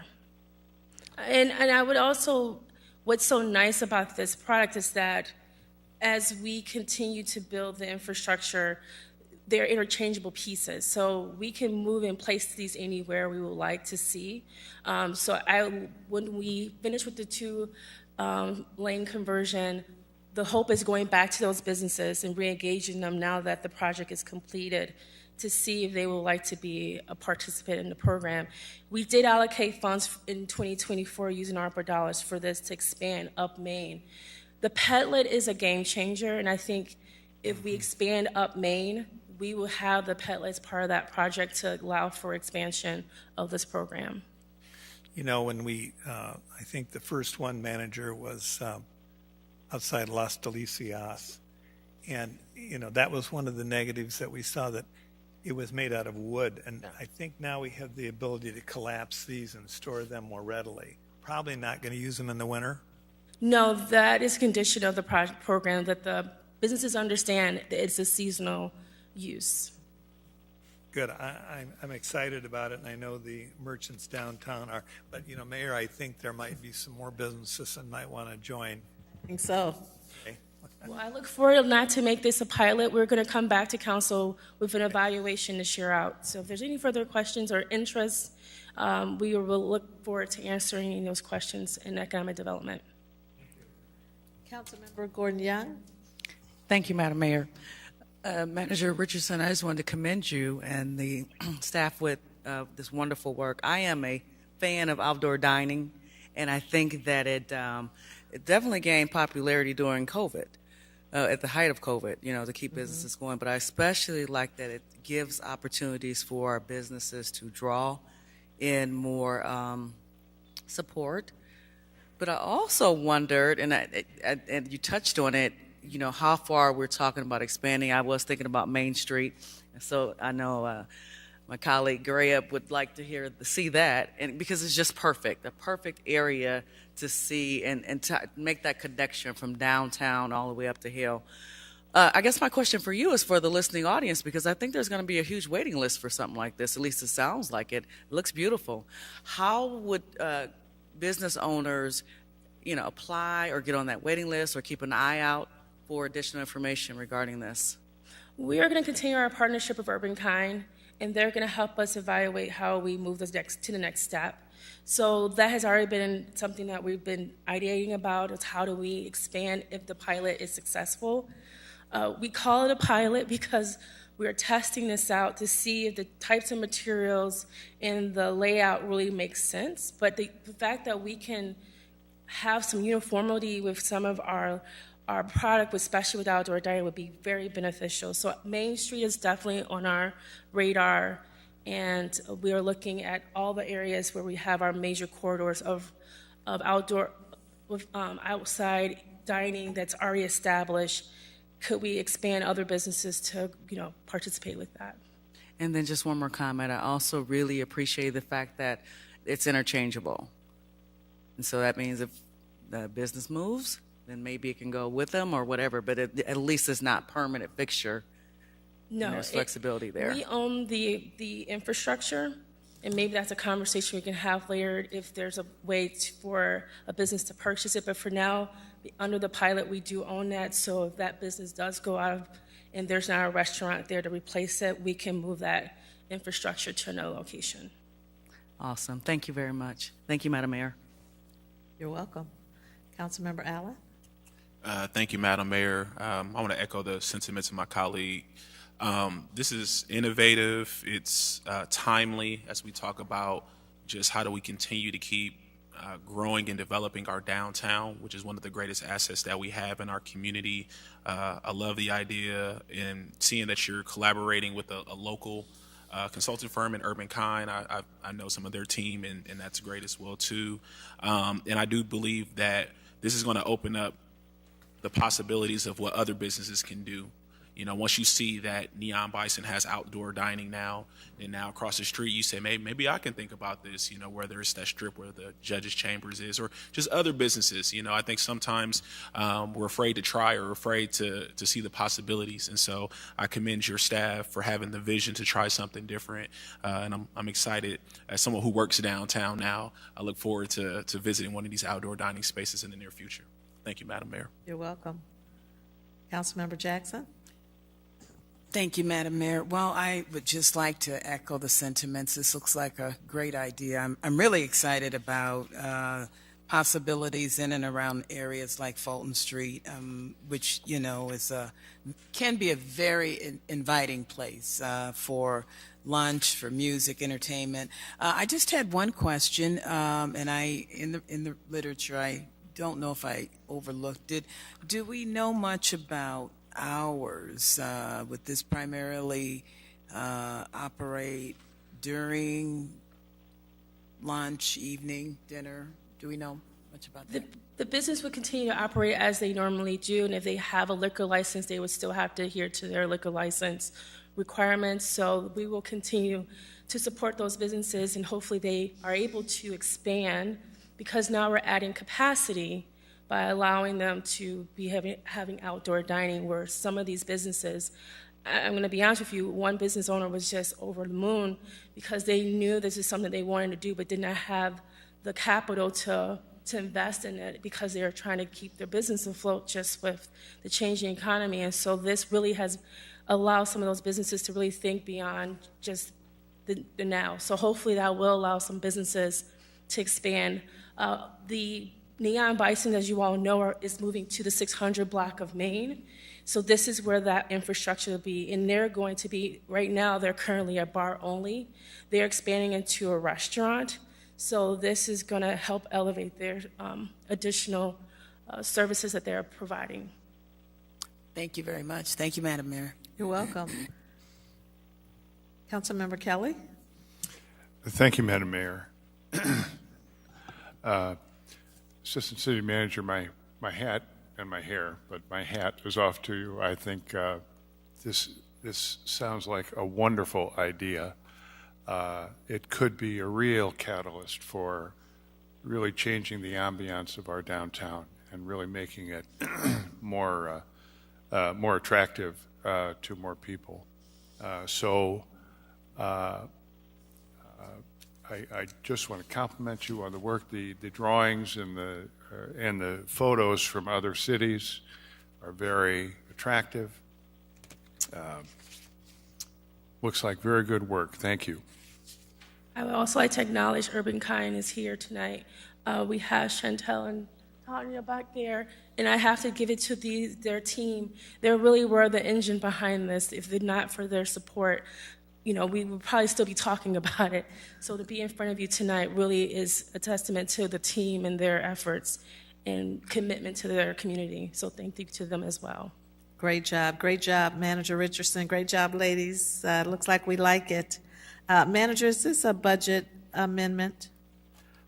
This is part of what we've already budgeted as part of the American Rescue Plan Fund, so there's no budget. Okay, so we don't have to have a certain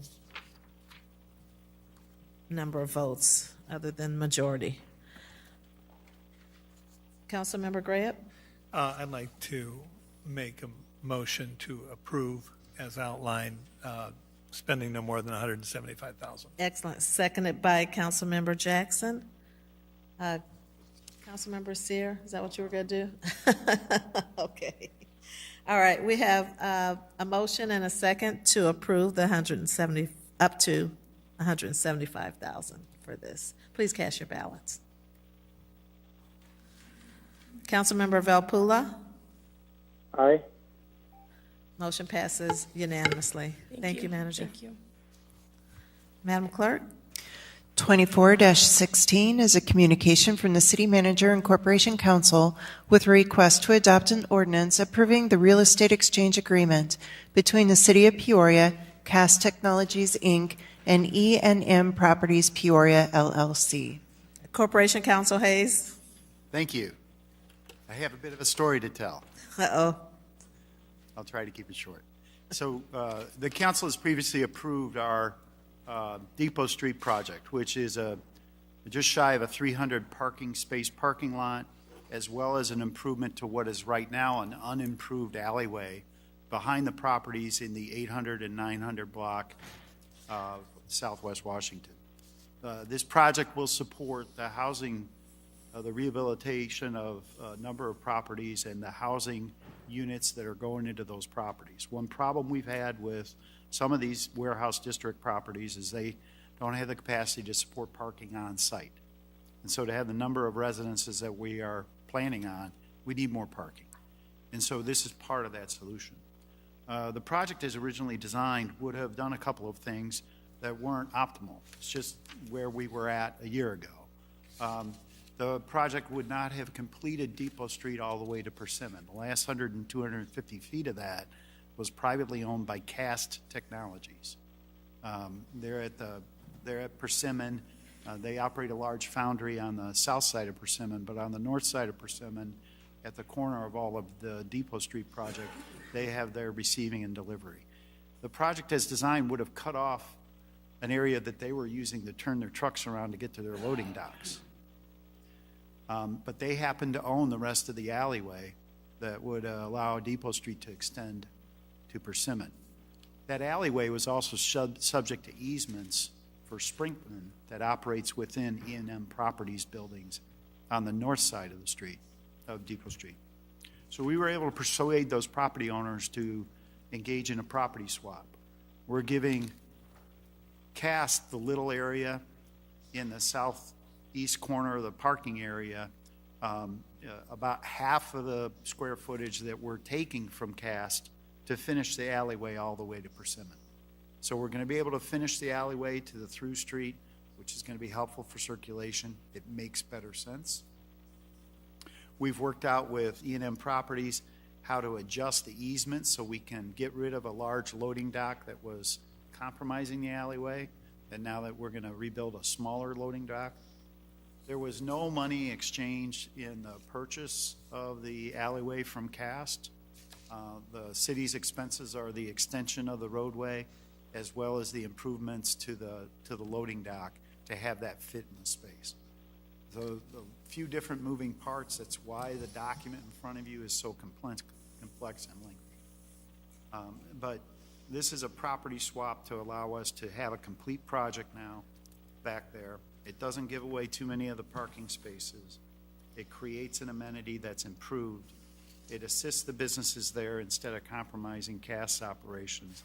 It allows the city to be proud of that area back there, and I think it's going to be an amenity where it's going to draw people there and say, hey, this is a place we can park our cars. If you've been down there, that alleyway is a bit challenging. I'm glad when I drive it that I have a pickup truck. It's going to be a nice finished alleyway. It's going to be an amenity and a positive. It's going to be a well-lit 300 space parking lot instead of what is right now a bit of Sherwood's Forest. If you're back there, it's treed and hilled, and we're going to get rid of all that. So this is a great improvement for our downtown along the lines of what Councilman Gray was talking about earlier. We're making our downtown a place where people want to live. Mm-hmm. And this project, when it's done, is going to accomplish that in a way that's truly important for people who want to live in these redeveloped properties. So we'll be back in front of the council within the next 60 days for one additional piece of this related to the development agreement being adjusted to give us the time to finish this project and take care of a couple of the details with the original developer. But this part of the project, I'm happy to bring to a conclusion. It's been a little more difficult than I thought starting, but we haven't spent a lot of extra money other than on the infrastructure we're going to be putting in there. Thank you. Thank you.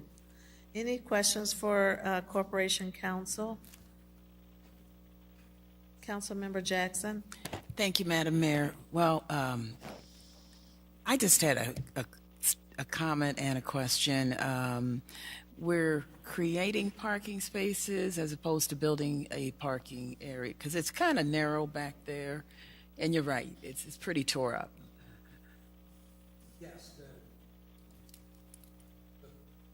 There you go. Thank you. The plan all along was to build a surface parking lot between the 800 to 1000 block of Washington Street, where we are studying right now the potential for a parking structure would be across the street from about 813 to 905 Washington on the other side of the street, looking at a parking structure at that location. The demand is there and continues to grow for additional parking in the warehouse district. So it's a good problem to have. Yes, it is. And one last question. Do we know where are we, or where, I know the goal had been up with regards to housing units downtown, apartments. Do we know what those numbers are? Well, I think that there's currently 124 units under construction at 812 Southwest Washington. There's another 180 units at 801 and 800 Southwest Washington that are on the books. We've added probably another 400 units in the warehouse district between other developments that have occurred. And the plan would be, I think, well, at 800 Adams, I think there's another 90 units that are being built there as well. So I'm just trying to keep track of everything there. So okay, quite a bit. Okay, we're. It sounds like we're reaching or exceeding that 800 mark. Oh yeah, I think that Far. you know, as far as additional units and the potential growth, we've done a number of studies working with the Downtown Development Corporation on the number of apartments that we can add every year, and I think a couple hundred a year is still within that realm of possibility, and we've seen that the demand from the development community is still pretty strong. All right, thank you. Very good project. Thank you, Madam Mayor. Councilmember Gordon Young? Thank you, Madam Mayor. Just have a quick comment and question. First, I think this is a much-needed project, and there is certainly a need for more parking spaces, and particularly as we continue to develop downtown. I was just wondering, when we're talking about the estimated cost that we may be going over, do we have the dollar amount where we're at? Yeah, I think that the overall project with some of the facility-related work, or utility-related work, it's going to probably end up being closer to $13 to $14 million is where we're going to be. That'll all come out of the TIF, and that's where, you know, as additional TIF increment is generated, that's where that'll be paid back for out of there. Okay, thank you. You say 13 to 1400, not Million. thousand. Million. 13, $14 million. $1 million. Okay. As your public works director would tell you, nothing's cheap when it comes to infrastructure anymore. Thank you. Thank you. Any other comments, questions? Can I get a motion? Moved by Councilmember Euler, seconded by Councilmember Gordon Young, to approve the real estate exchange agreement between the city and CAS Technologies and E&M Properties, Peoria LLC. Please cast your ballots. Councilmember Velpula. Aye. Motion passes unanimously. Madam Clerk? 24-17 is a communication from the City Manager and Chief of Police with a request for the following. A, accept the fiscal year 2023 Illinois Department of Commerce and Economic Opportunity grant from the Illinois Department of Commerce and Economic Opportunity in the amount of $125,000. And B, to adopt an ordinance amending the City of Peoria 2023 revised budget relating to the general fund to recognize the receipt of grant funding from the Illinois Department of Commerce and Economic Opportunity, providing the fiscal year 2023 DCEO grant in the amount of $125,000. And item B requires a 2/3 vote of the council members voting, no less than 6 votes. Mr. Manager? So this is a grant that we received from the state of Illinois through DCEO. It's $125,000. Due to the timing of the grant, what we wanted to do is use this funding through the police department for their license plate reader technology, and this will reimburse us for the costs that we've already incurred. Okay, any questions? Councilmember Grant? Move to approve A as outlined. Is there a second? Seconded by Councilmember Riggenbach.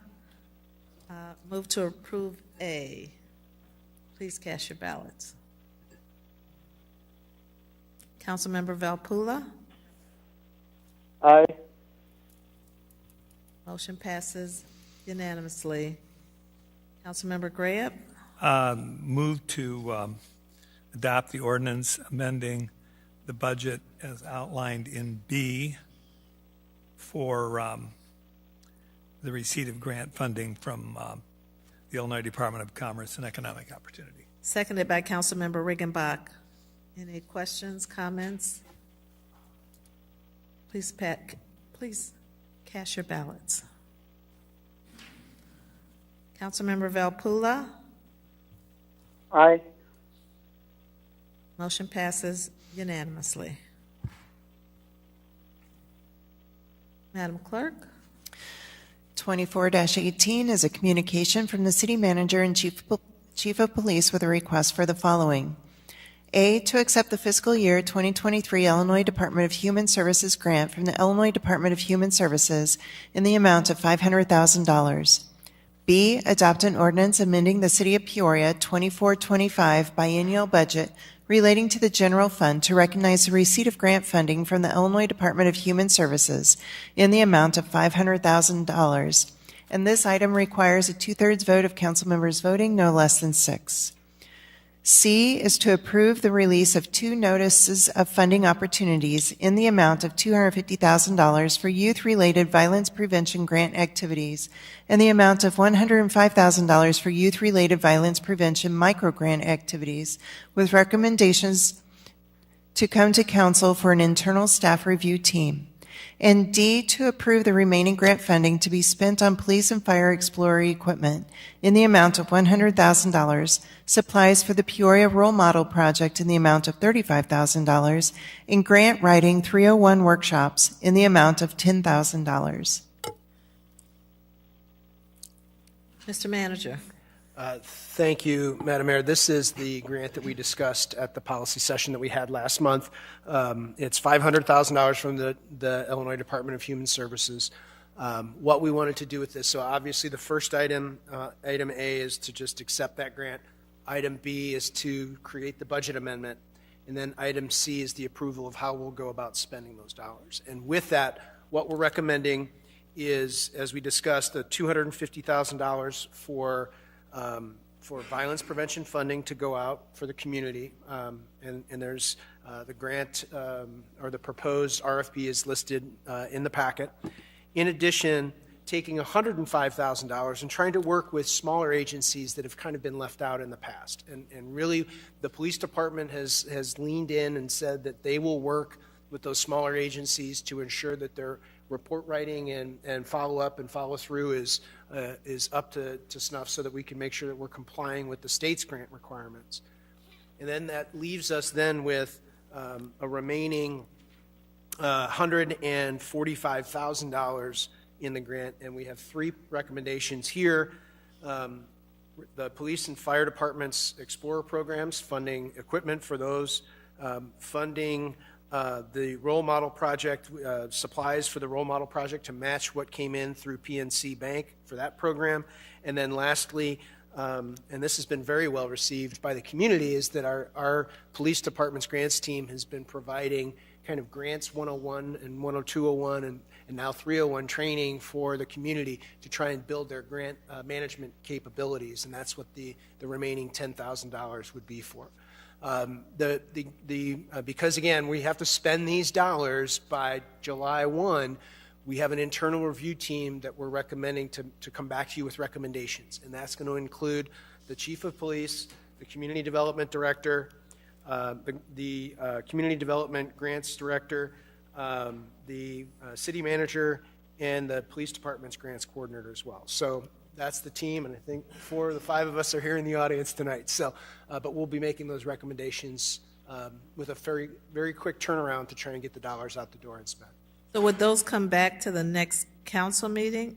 Or is there I'm not sure if it'll be the something next quicker? council meeting, but we'll get them back to you as soon as we can, and that, so that we can start that process with the agencies.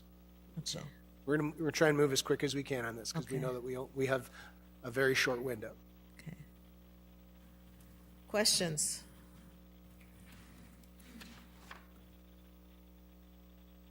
Councilmember Jackson? Thank you, Madam Mayor. Just one quick question.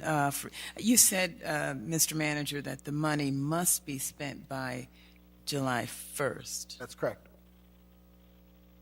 Okay. And so, okay, all right. Really, June 30th. June right? 30th, June 30th Right, is the end of the okay. fiscal year, yeah. Okay, all right. Okay, thank you. Thank you, Madam Mayor. You're welcome. Councilmember Kelly?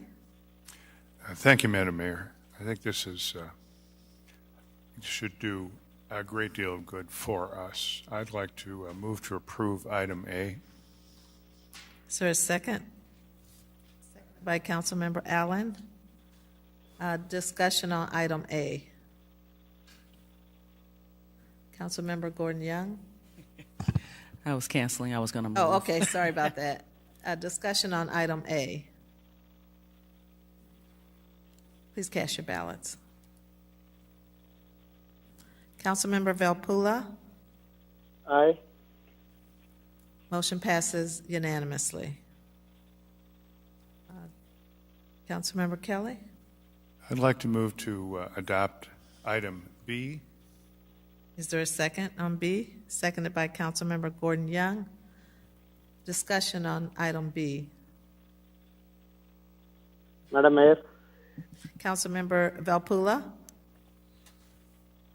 I don't have any question, but I wanted to say that I'm really impressed of how the grants were allocated to both qualified applicants and the organizations that usually don't qualify under the CDBG process. You know, this is something that I would like to see. Even all grants that are given to all organizations, so that everybody will have a fair chance of getting funding. I really like the way it was outlined. Thank you, Madam Mayor. Okay. Mr. Manager? Yeah, thank you, Councilman. I think that was really our intent. Was we knew after the first 2 rounds of violence prevention funding that went out that there were agencies that seemed to be rising to the top because they have the capacity, and so we wanted to break off some of this funding to be able to reach out to others that haven't been able to have a chance to get some of that funding. So thank you for those comments. Okay. Thank you, ma'am. Please cast your ballots on item B. Councilmember Valpula? Aye. Motion carries unanimously. Councilmember Kelly? I'd like to move to approve item C. Is there a second? Seconded by Councilmember Graham. Questions on item C? Councilmember Riggenbach? Thank you, Madam Mayor. I'm following up, I think, a little bit on what Councilman Valpula just mentioned. The $250,000 for youth-related violence prevention, How is that different than what we've done in the past? So because it's specific to youth-related programs, some of our other violence prevention funding has been more broad in terms of our ability to spend it. But because this money is coming from the Department of Human Services, they've narrowed the scope for us to focus directly on youth. And I think that's where the major difference is between the funding that what we've seen in the past.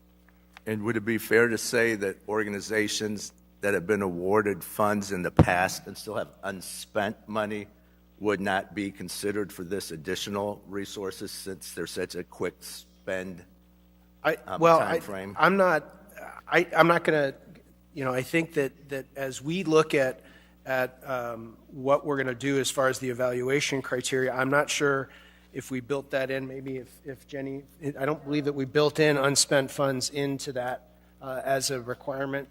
But I do think that what we're seeing is that some of the entities that received, particularly in round 2, are starting to assemble their programming to start to spend that money. Others have spent money that are starting to bill right now. It's the start of the new calendar year, and I've heard from at least one that had a significant amount of funding that they're going to submit a bill for $250,000. So that's half of what they've received as far as funding. So they're moving forward with that as well. I think it's important to keep us informed on that. And thank you, Chief, for the email yesterday. And I asked the clerk to provide this to all of us, just identifying, again, to have it in one place for us, because it seems like sometimes these grants and RFPs get kind of muddled in our minds. So just to see how much money has gone out and how much has been spent, and seeing the performance metrics, I think, is really important for us as we go forward. So I would just ask that we don't go to the same well over and over again, and that this 250 is perhaps new agencies are encouraged to apply programs. For that. New programming. Yes, yes, new programming. Thank you, Mayor. Specific to the $105,000 micro grants, I think that's a pretty innovative idea. We saw how well the neighborhood associations soaked that up last summer when we made that available to them. I'm just a little bit curious who the target is. If I look at the RFP, it says eligible organizations are neighborhood associations, homeowner associations, neighborhood watch groups. I mean, those hardly seem like the people with the capacity or knowledge of what a youth violence prevention program would be. Am I missing something here? We're gonna continue to review and look at the requirements of the grant, but we wanted to make sure that we casted a wide net and that we would put that out to see that people could apply. And with this tranche, the organizations don't need an audit, apparently. That's correct? That's correct. That's going to be a nice wide net. Yeah, so hopefully we'll see some outcomes there that will be beneficial for all of us. Thank you. Can you also identify, Mr. Manager, what is the age of a youth in this opportunity?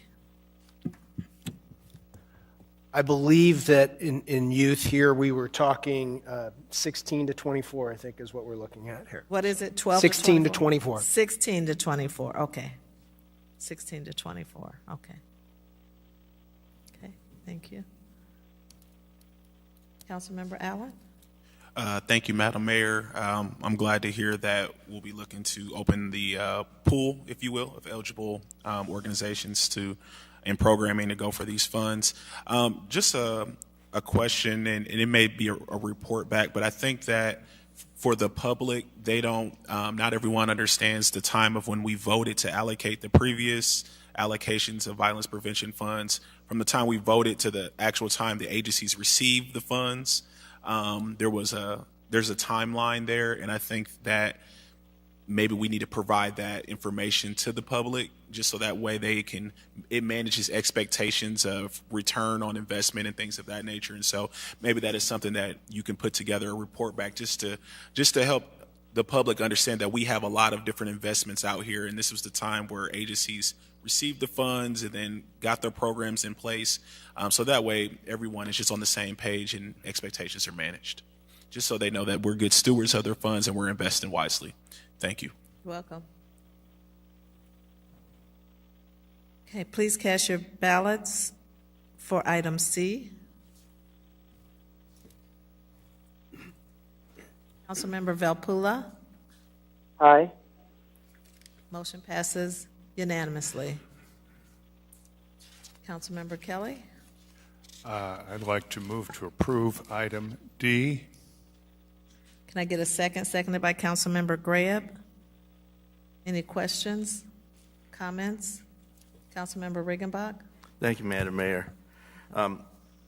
One question on the role model project, which I think is a very worthwhile project and I'm fully supportive of. I'm just curious, though, what kind of ongoing expenses are incurred with that? I was under the impression that was more of a volunteer Well, I think operation. that there's been meetings that have been held that have had costs that have been incurred for those, and if there's continued meetings that or convenings of everyone that there's going to be costs that are going to be incurred with that.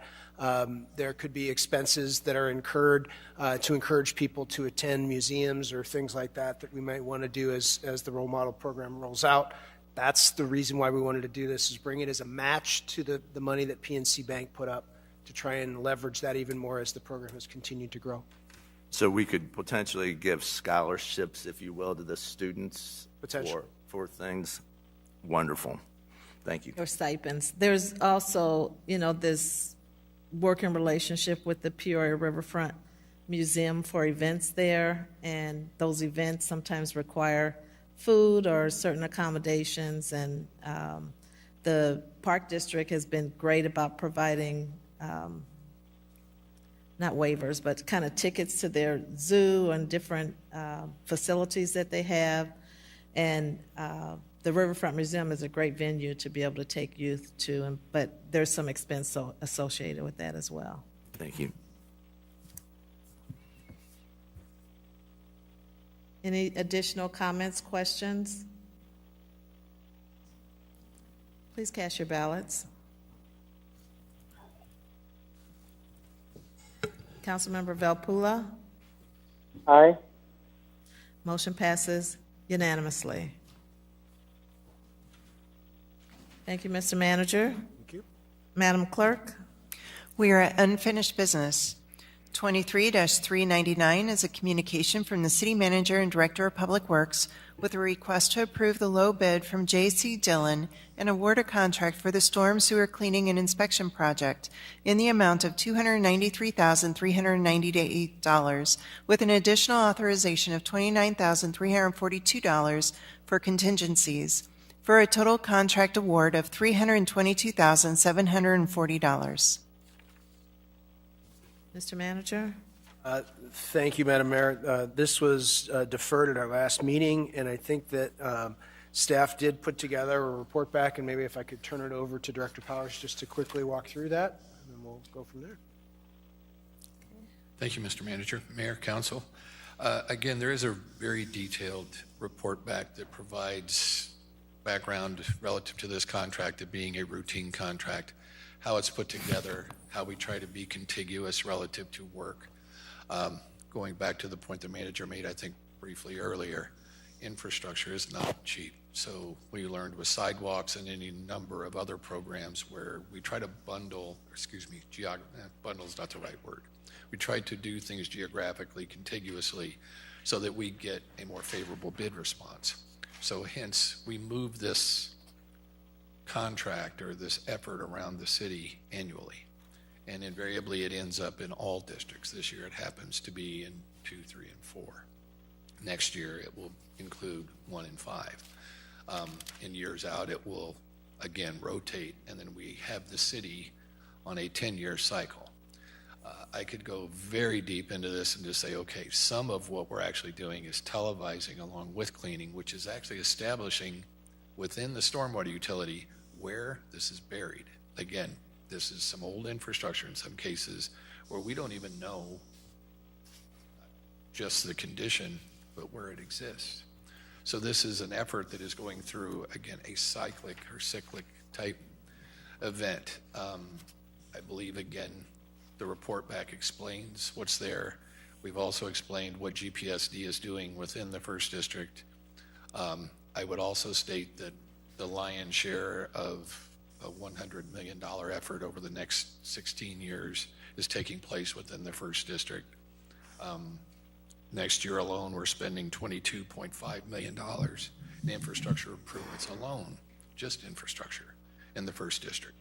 So I believe this is well represented overall in what is good for the city. I think the contract rotates the correct way. And I guess last I would add that the time sensitivity of this is the bid opening was 21 November and expires 60 days thereafter, meaning we have till the 21st, which this is our last opportunity. I'll stand by for any other questions you may have, but I hope we've answered your concerns. Thank you, Director Powers. We have Councilmember Jackson. Thank you, Madam Mayor. I just had a point of clarification. Did I just hear you say that the schedule would include for this this work would include District 1 next year? Yes, District 1 and 5, okay, which are not in this year. Okay, that was the question I needed some clarification on.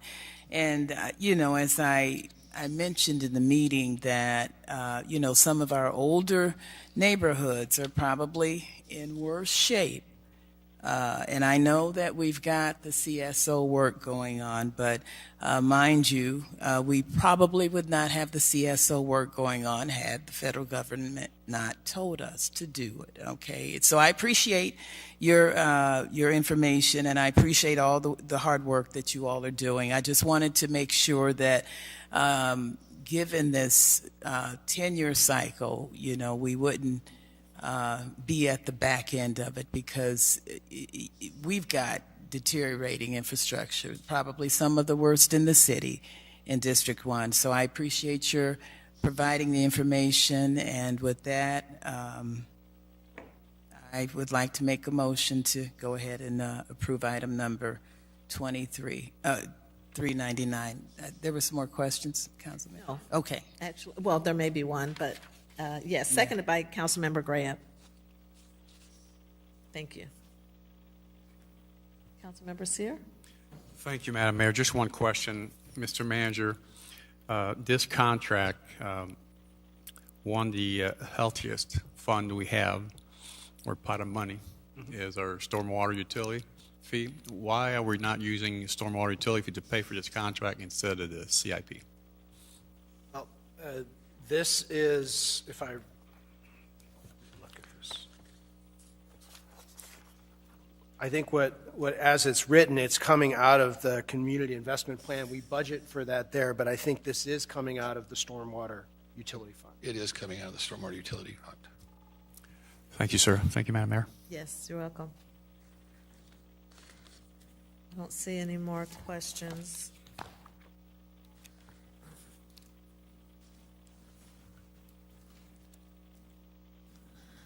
need a motion to approve. I move by Councilmember Greb, seconded by, you already made the motion. Motion was made by Councilmember Jackson, seconded by Councilmember Greb. Discussion is over. Please cast your ballots. Councilmember Valpula? Aye. Motion passes unanimously. Thank you, Director Powers. Okay. Madam Clerk. 23-395 is a communication from the City Manager and Director of Community Development with a request to continue the discussion on short-term rental regulations. Mr. Manager? Thank you, Madam Mayor. At this point, I think I'll turn it over to either the Corporation Counsel or our Assistant Community Development Director to kind of give us kind of a refresher about where we are, and then it's probably more a discussion amongst council. Okay. I'll start. We had some additional questions the last time we were together, and Attorney Perkins was unavailable tonight, so I'm pinch hitting. So we looked at some of the other jurisdictions downstate regarding short-term rentals and how they deal with it. They, as the exhibit shows, they regulate through licensing, sort of a different approach than we take primarily, and so their license regulations are a little different, but they kind of achieve some of the same purposes. I think Springfield is a good place to tell you about how they regulate the license. You can get a license for a short-term rental in Springfield, but you can only have 95 days of rented property unless the owner is present. And so, similar to our approach where we allow permitted use, by permitted use, the zoning if the owner is going to be present on the premises. So they take a slightly different approach to that. If you, in Springfield, for instance, through their regulations, you can license a property for more rentals when the owner isn't present, but only in certain types of zoning districts. For instance, in a multifamily district, you can have a maximum of 2 adults per unit for an unlimited amount of time if the owner isn't present. But again, only in a multifamily area. And it limits the occupancy to 2. Finally, if you want to have a larger place than that, you have to be in a commercial zoning district. And so there's a lot of different approaches to allowing these uses that slightly differ from ours, so it's tough to do apples to apples type comparison. But all of the communities have some level that we've seen of these communities, the larger ones, have some level of at least tax, and most of them have regulations. And when they struggle, for instance, in Decatur, they have a few places that were causing issues, and so they regulate the disruptive conduct through their licensure. So you have to be licensed and you have to pay the tax, and if there's disruptive events, then that license can be revoked. And so we're seeing a number of different ways to address some of the issues here. In Decatur, like here, they were careful to express, hey, we don't have a lot of disruptive events at Airbnbs, but when there are, we have a strong tool to deal with that. I pointed out the case that we summarized, which was Wortham versus Village of Barrington Hills. And that case stands for the Illinois courts passing on a jurisdiction saying, we're not going to allow this use in our residentially zoned districts at all. And they were sued over that. People felt it was overly restrictive. It violated their property rights. They raised all these issues about, hey, this is an inappropriate extension of government to say we can't have this type of short-term rental in a residential zone. The Illinois courts found no, that it's completely appropriate for a community to decide through their elected officials that commercial use of a residential dwelling is inappropriate for their community and to ban it entirely. So through our discussions here, we've tried to point out some ways that the council might further limit than it already does the use of property for short-term rentals. Whether this council decides to further limit that or to expand the ability to use it, that's up to the council to decide. One area that we are urging the council to take action on, not tonight, but that the tools to deal with disruptive outcomes, we'd like them to be strengthened, and those are detailed in the reports before you. So if the council's ambition is to say we want to further limit the use of short-term rentals, we have provided some tools that are consistent with our existing tools that would further limit those. We've discussed those previously, the going from a quarter-mile area to a half-mile area, and going from 3% within the quarter-mile to 1% within the half-mile, and also a distance setback of 1,500 feet from use to use. This would apply to the special use permit facilities where the owners are not present. We haven't had a single disruptive event at one of these facilities where the owners are present. Just so that you know, there's 35 short-term rentals right now under permitted use where the owners are present on the property, and 46 that we've approved by special use. We've included some maps that show where these are, and some of the proximity issues have been displayed so that you know that going forward, kind of how that will work. I don't know what, if any, additional questions you have, but staff's question to council is, shall we adjust our current regulations about where we allow special uses for short-term rentals by way of either the change to the percentage and the distance setback? And if we shall, then we'd like to go forward to the Planning and Zoning Commission and get that recommendation back in front of council. Regardless of whether we do that, your staff is asking you, I am asking you, please strengthen our tools to deal with the disruptive events so that we can be responsive when you're asked by constituents to be responsive to this set of issues. I wouldn't be so concerned with that, except that we have presented some materials where the Airbnb entity itself is addressing these disruptive method or parties that might occur on their properties and strengthening their tools to deal with these events. Now, one of the other marketing platforms for this, VRBO, has a whole set of issues that relate to if you want to have an event on the premises. When you book that, you have to go through a whole different series of regulations. So both of the main platforms, there's other ones, but VRBO and Airbnb are dealing in different ways, but they're dealing with these disruptive events that can occur when people want to have a social event at one of these places where the owner isn't present. And so our ask to the council is whether council directs us to further restrict where these short-term rentals can be within our community, whether the council directs us to do that or not, we still would like council to consider staff suggestions with regard to the tools we have available to deal with disruptive events. And now the ball's in your court. I'd be happy to answer any questions. I'll start with a couple questions for you, council.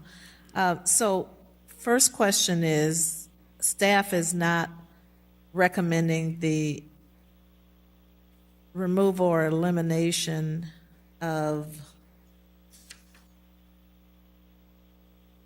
what's the terminology? Special use. Staff is not recommending the elimination of special use approval by council in exchange for approval through an administrative process. Is that correct? That's correct. We think that given the discussion of council that there was, from what we're able to divine from that there is not a consensus that we ought to convert all of these to permitted uses. Okay. That council still wants to weigh in. Although there's a divide, clearly, amongst the council members, it seems to me that there isn't an appetite for that. If I am mistaken, that's my that was my perception. I'm pleased to be corrected. Yes, that is certainly an option that we have described for the council that's available to them if they choose that. Okay. That was one of the first inputs we got was how could council maybe not deal with these things? We answered that question. Sure. Okay, so that's not a current staff recommendation. Correct. Okay. Second question is, should council adopt that 1, 2, and 3, reducing the cap from 3% to 1%, increasing the cap radius from 0.25 mile to 0.50, half a mile, and then requiring the 1,500-foot separation? How does that impact the existing approved STRs? The short-term rentals that are approved by special use currently would continue in operation even if they technically violate this section. Okay. Okay. Unless and until there is a change of ownership. On change of ownership, people have to reapply. The next owner, if they want to continue that use, has to apply for that use to be extended to them as the new owner. If those setbacks are violated there, that new owner could approach the council with a request for a waiver. That would go through the Planning and Zoning Commission, just Okay. like a special use permit does. Okay. And they'd provide a recommendation to the council on whether to grant or deny the waiver. Okay. I would imagine that a well-conducted special use in a neighborhood where there wasn't an outcry from the neighbors, we might be inclined to entertain as a governing body that sort of a waiver. But that's up for future councils to determine whether that waiver would be extended or not. Okay. In that regard, the continuing uses would continue under present ownership, but they would perhaps be at jeopardy of not getting a new special use on change of ownership. Okay. You answered my questions. Councilmember Gordon Young?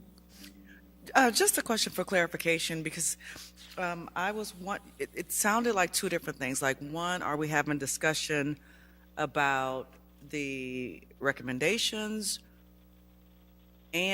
or do you want us to talk about discussion regarding how to handle the disruptions? So I have suggestions for disruptions.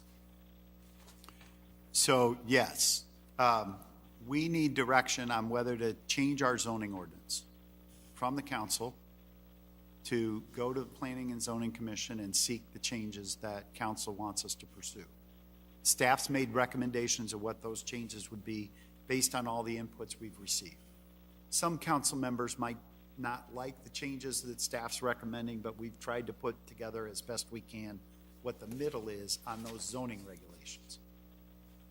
The other tools about dealing with disruptive matters, staff's asking you to grant us those tool improvements so that if there's disruptive events in the future, we can have a reliable, predictable outcome if we're seeking enforcement.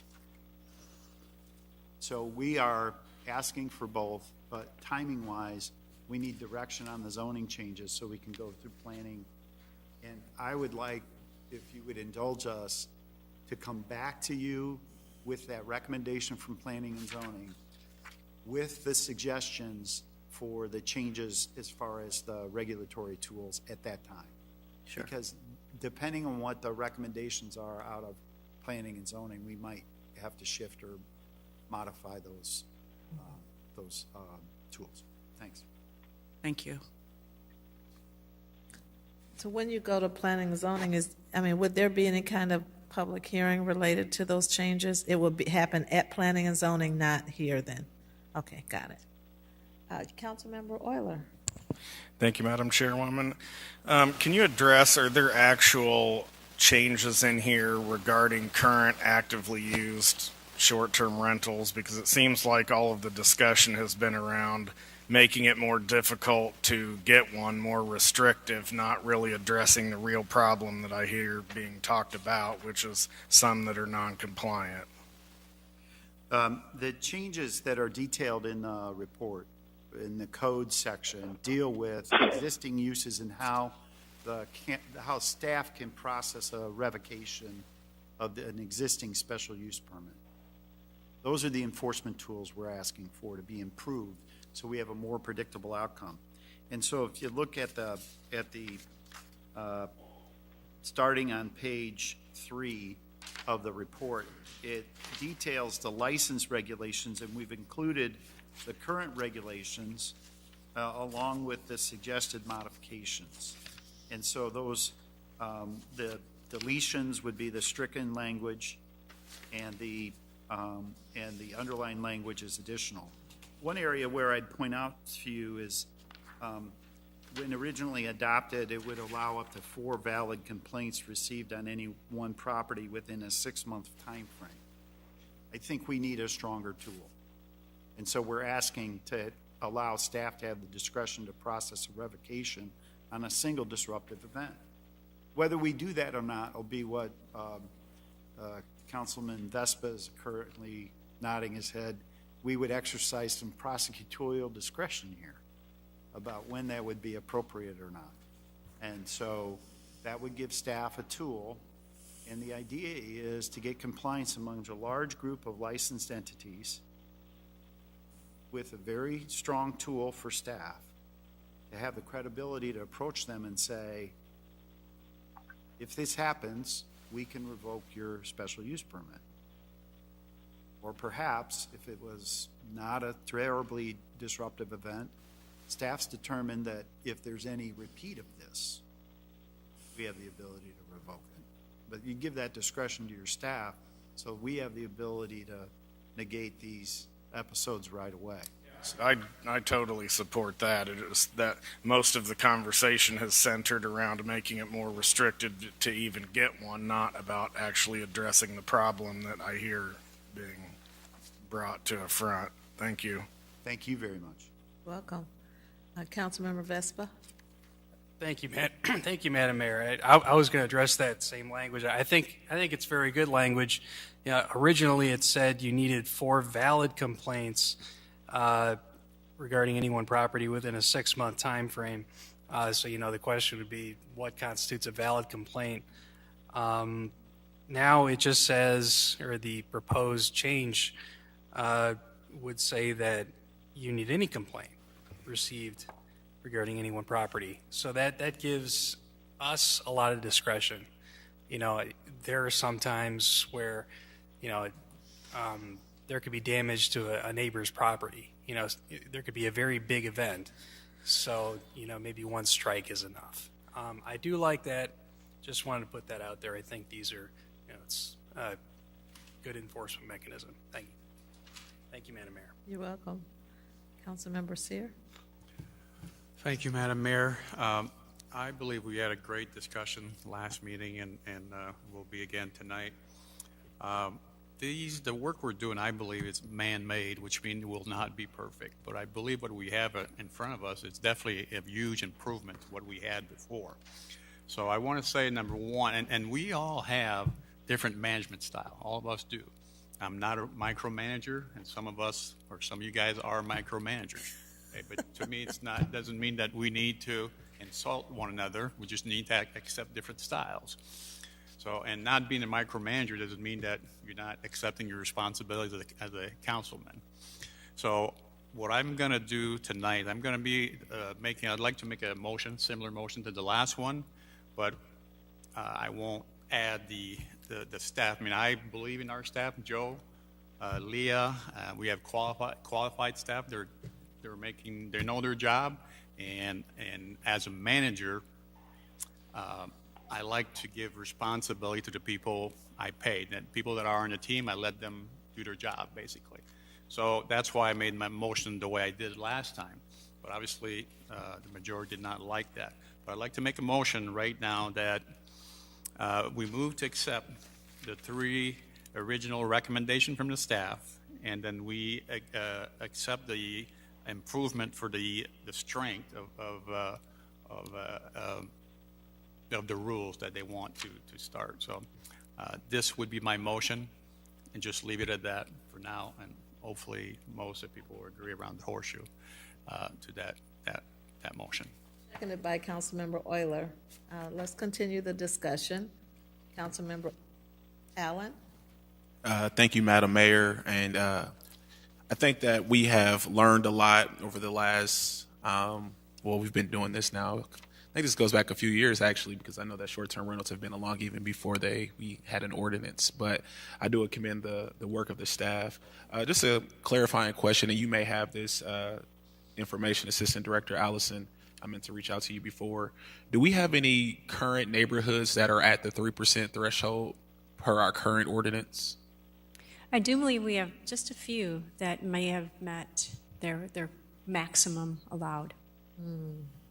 Not a lot, but a few I think they didn't have a large number to allow to begin with. Mm-hmm.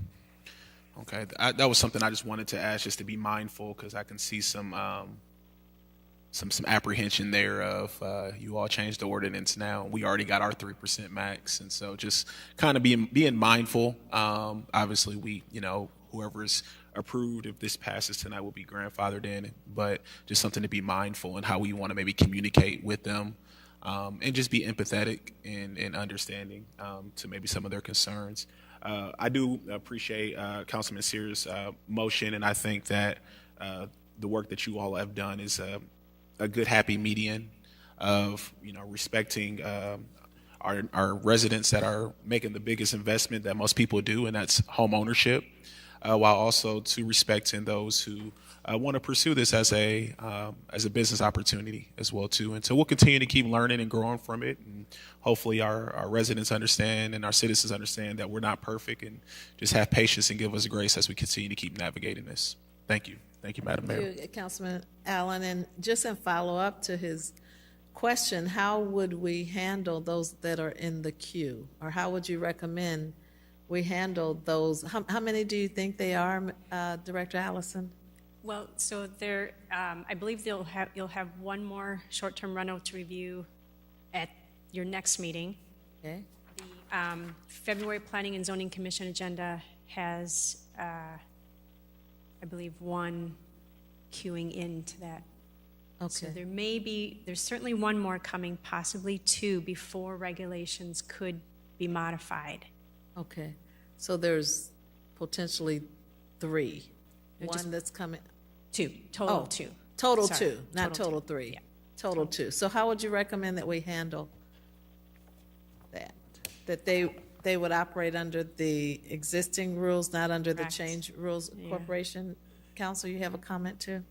No, it's common to think that a moratorium solves the issue, but it causes more problems than it solves. I think our current regulations should be in place until you change them, and we can deal with that. Say that again. Our current. Our current regulations will be enforced unless they're changed. And I'm suggesting we not engage in a moratorium in the interim. Okay. It causes more issues than it solves in our. Okay. in my- And it takes a little while for the change to kick in. Right. Okay. Councilmember Riggenbach? Thank you, Madam Mayor. I appreciate Councilman Sears' motion, and I think those three recommendations from staff that we had a month ago are logical and a good way to begin to get a little more restrictive, let's be honest, with the process. Corporation Counsel, you mentioned the disruptive events, and on page 4, as has been pointed out, the license can be revoked or suspended for any complaints received. How long does that process take from the time that complaint is officially registered with the police department, with community development, with your office? How long would that process take before that license is actually revoked? So I'm most comfortable if there's an actual violation and we deal with that in our administrative process, which generally takes about 60 days to get through to a hearing. So And then after that administrative hearing is completed, there's a period of time where that could be reviewed under administrative review law.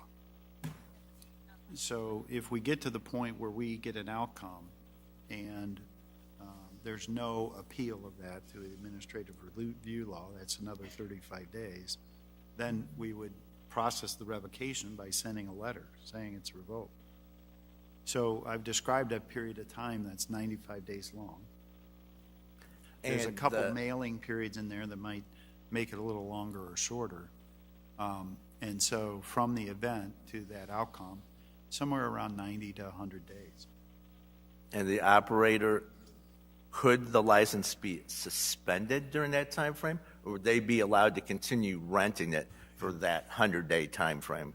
So I think going forward in the administration of this, because the tool is so strong, there'll be incidents where staff might decide to do a suspension and have the individual suffer some period of suspension rather than revocation.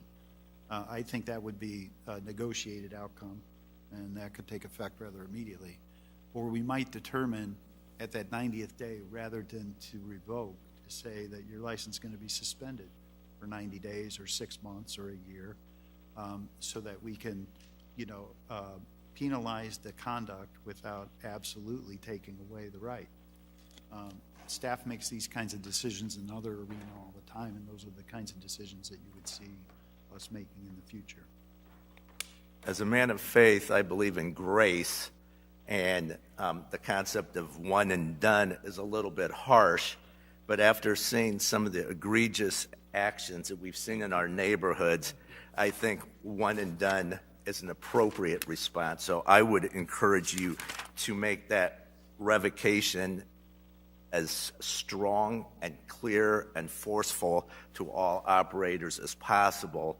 And if there's a way to suspend their ability while the process is working out, and I'm no attorney, but I'm a neighborhood representative, and that would clearly be something that I would like to explore to the fullest extent of the law. After last council meeting, I had made the comment that we had only had 1 or 2 complaints. Well, I've been informed by residents that there have been issues, and I've seen video and I've seen text messages sent to the operator of the Airbnb.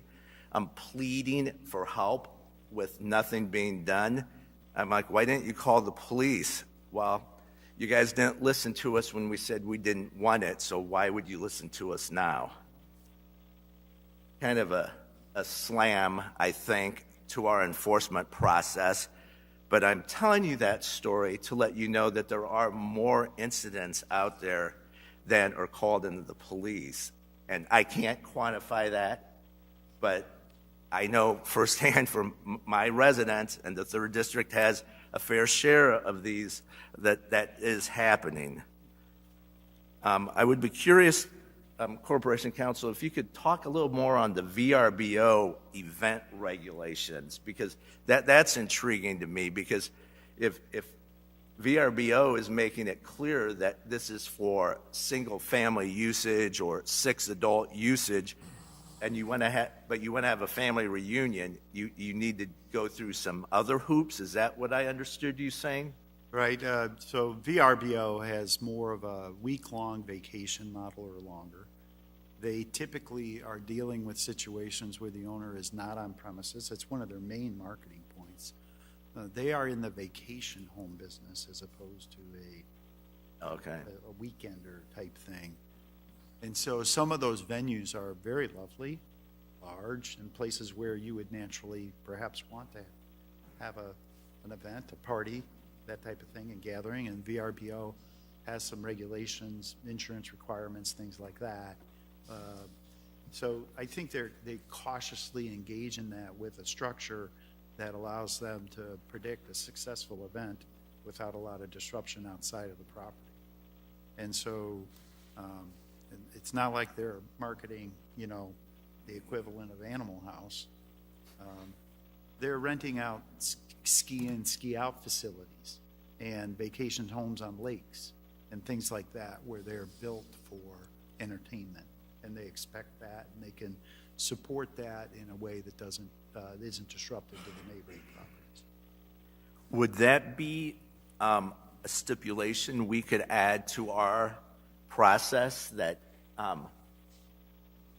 you can't? We limit the number of people that can stay there, 4 people, 6 people, I think as many as 10 in some instances. But is there a way for us to say that no congregants,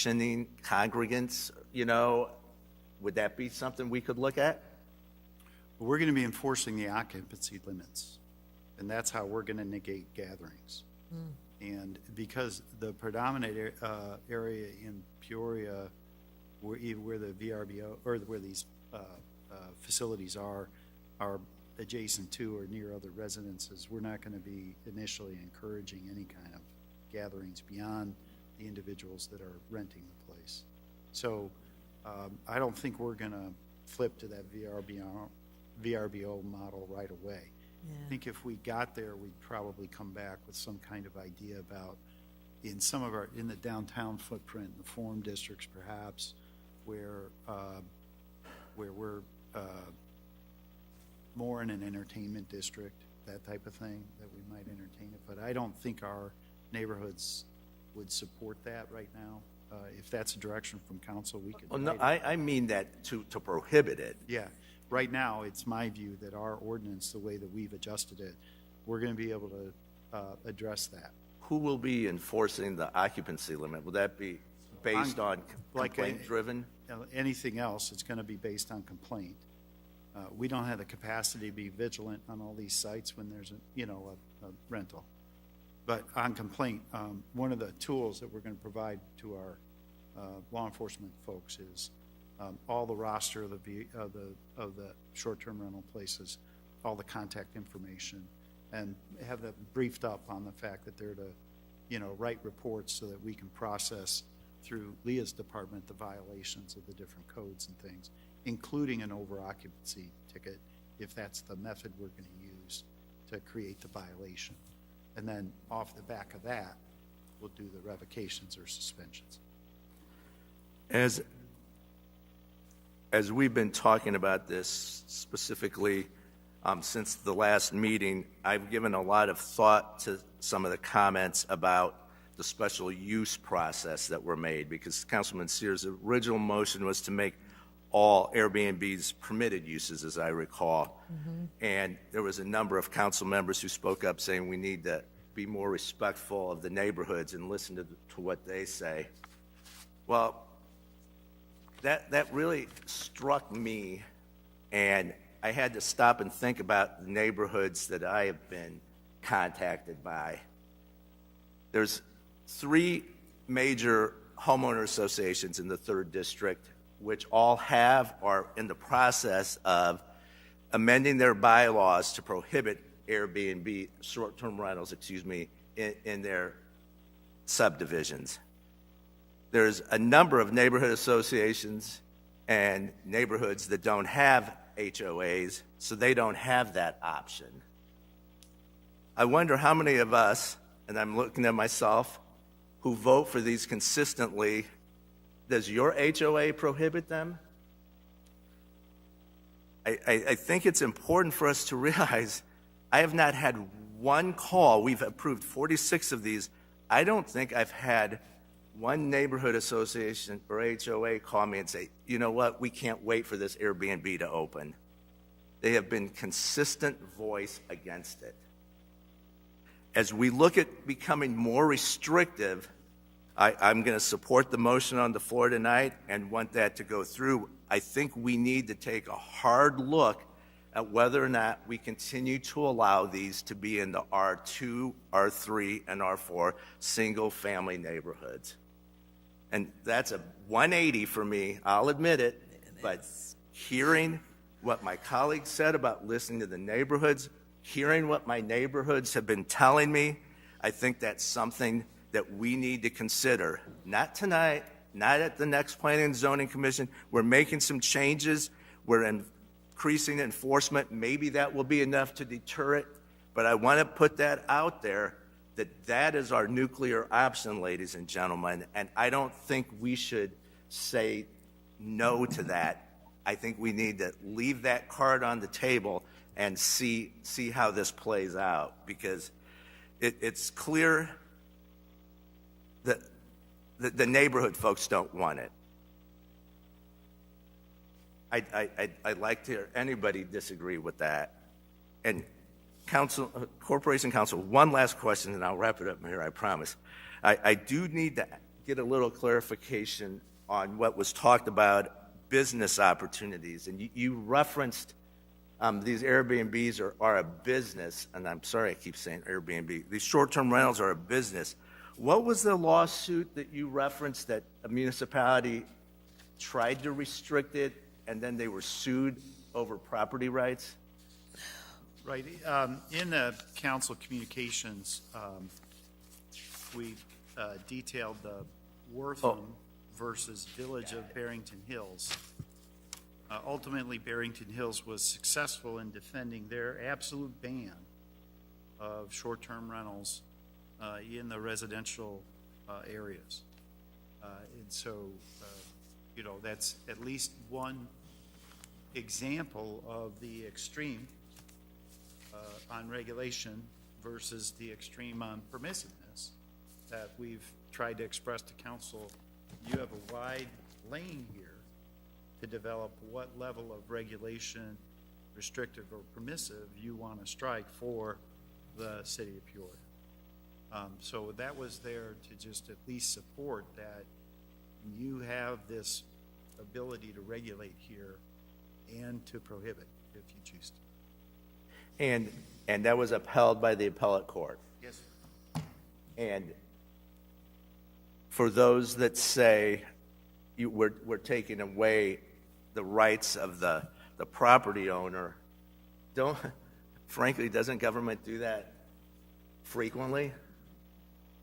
Well, cities themselves, municipalities are all an organization of regulations and restrictions on other people's rights so that everybody can get together and live close proximity to one another and thrive.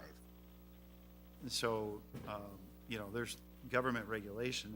The citizens have formed us to codify these rules. We all get along. Good fences make good neighbors, that kind of stuff. So there's no problem with the regulation. And this regulation, this court dealt with constitutional and property rights challenges to this absolute ban and said that's within the discretion of the city council. That's their determination that this commercial use in a residential setting was not appropriate. And the court agreed that that's fine. So that is an option this council has and any council has. And the court considered that a commercial use? Right. In a residential neighborhood? Right. And I think that I think our zoning officer would agree that this is the commercial use of a residentially zoned parcel. It's not, inherently illicit to allow that, but it's within your authority to prohibit that. Something to think about. Thank you, Madam Mayor. You're welcome. Councilmember Grant? Council members, I think something happened. Somehow this nameplate went over there. It seems like it. It sure seems like it.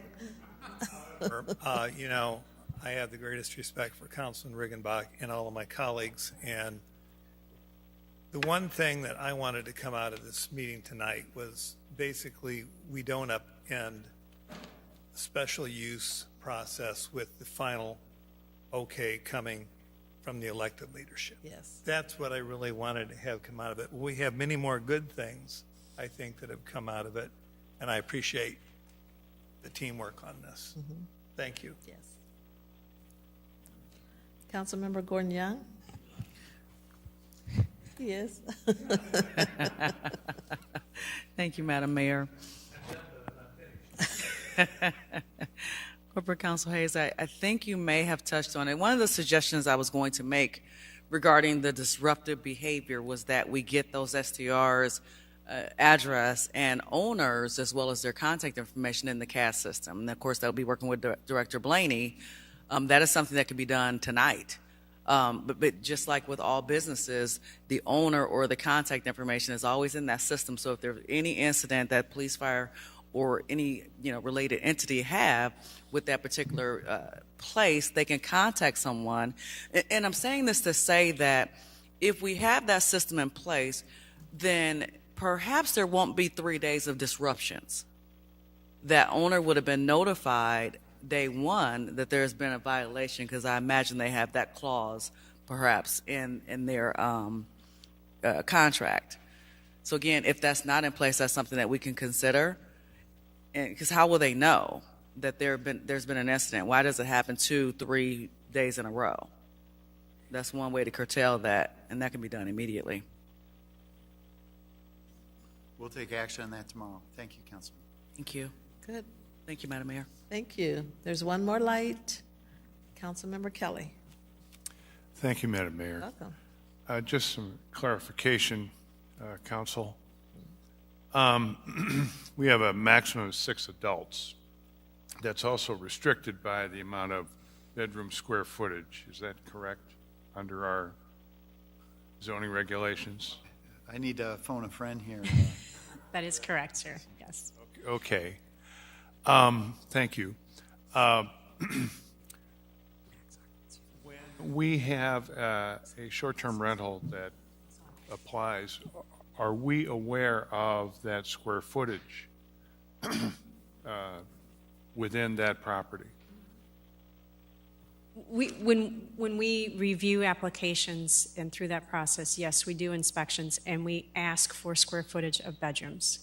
Okay, so Absolutely. that's great. Thank you very much. And I'll be supporting the motion. Okay.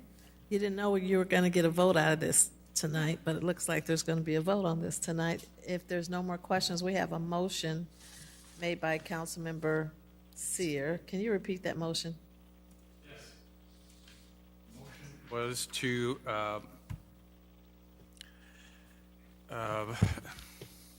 accept the original recommendation from the staff, number 1, 2, and 3, and also accept the I don't know how to say it, the new rules to strengthen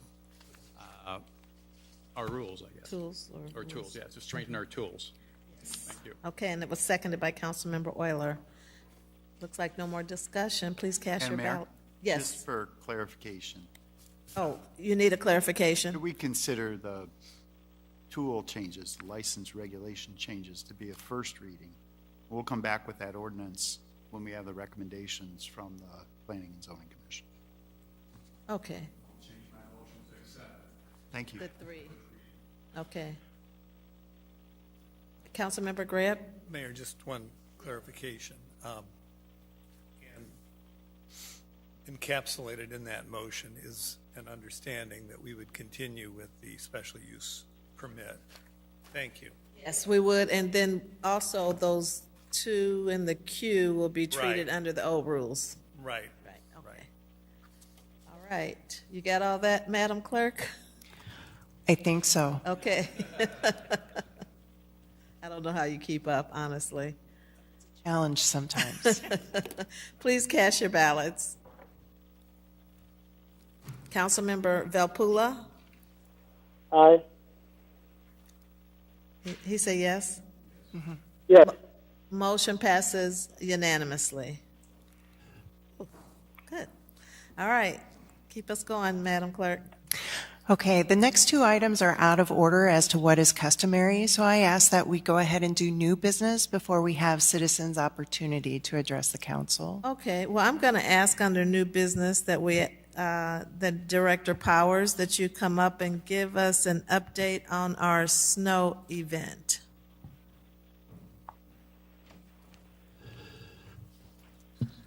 Thank you, Madam Mayor Thank you. and Council. We're actually, believe it or not, into the 4th event of this year, of this winter. We've been in skirmishes. Most of you know I'm an overtime jargon, so it's like kind of equate snow fighting to war, battlefields and fog. This event in particular is not over. So I don't want anyone confident, for those listening and for you and your families and anybody that does hear me. This event has been snowing all day, but the temperature's been above freezing. So the ground temperature, and I'll give you a little, every storm has its own characteristics. We've been through this before. But because that's happened, we've had a very high melt rate, meaning on the streets, off the streets, you've seen slush. We've been plowing and moving that snow as it falls off the streets. Now what you're seeing is actually running water, meaning literally off of the unpaved areas onto the paved areas into storm systems and the pavement. The temperature is not going to go below freezing tonight until about 4 a.m., which means we would be prime right before rush hour tomorrow for a possible surface freeze event. Definitely overpasses, bridges, exercise extreme caution in the morning. We will be using material, keeping in mind that we haven't been using salt because literally water is flowing across the road because this has been a continuous snow and melt event with the danger lurking in the morning. And if I'm overstating this event, I hope so, because if it saves someone's life, staying off of ice, which the best thing for all of us to do, to include snowplows, is to stay off of ice because it's dangerous. It just is the most dangerous event that you can have relative to Midwest winters. So that is for this event, and that's where we are now. Our staff is out. They're in neighborhoods. We're back in arterials. Again, it's snowing now. It's 34 degrees. So again, this is continuing and will continue throughout the night. We will be on the streets throughout the night. And then at the end of this, as we conclude and get through this, and we will, we have a great staff. But as I have said, and coming from the tip of Lake Michigan before I came here, weather can win. And it can win in a little way or a very big way. So we are prepared. We are ready. I just want everyone who can hear me to be ready in the morning for what we don't know. We hope that we come through this okay, that it's a relatively short event, that the daylight helps us as the sun rises, and the materials will work, but expect a slick condition tomorrow morning for rush hour. Then moving to the event that the manager noted earlier that may interfere with the legislative breakfast. That will be the first event of the season where Thursday night, where temperatures will be below freezing when the event starts.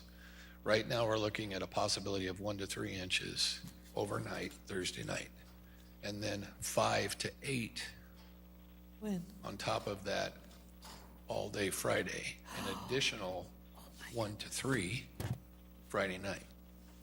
If that happens, that means we will be in a battle from Thursday night through Friday night, fighting over a foot of snow collectively, with temperatures below freezing throughout the event. So that will be an all-out war. We will get to the neighborhoods when we can, and again, we know that there is the 2-inch point. We will far exceed that.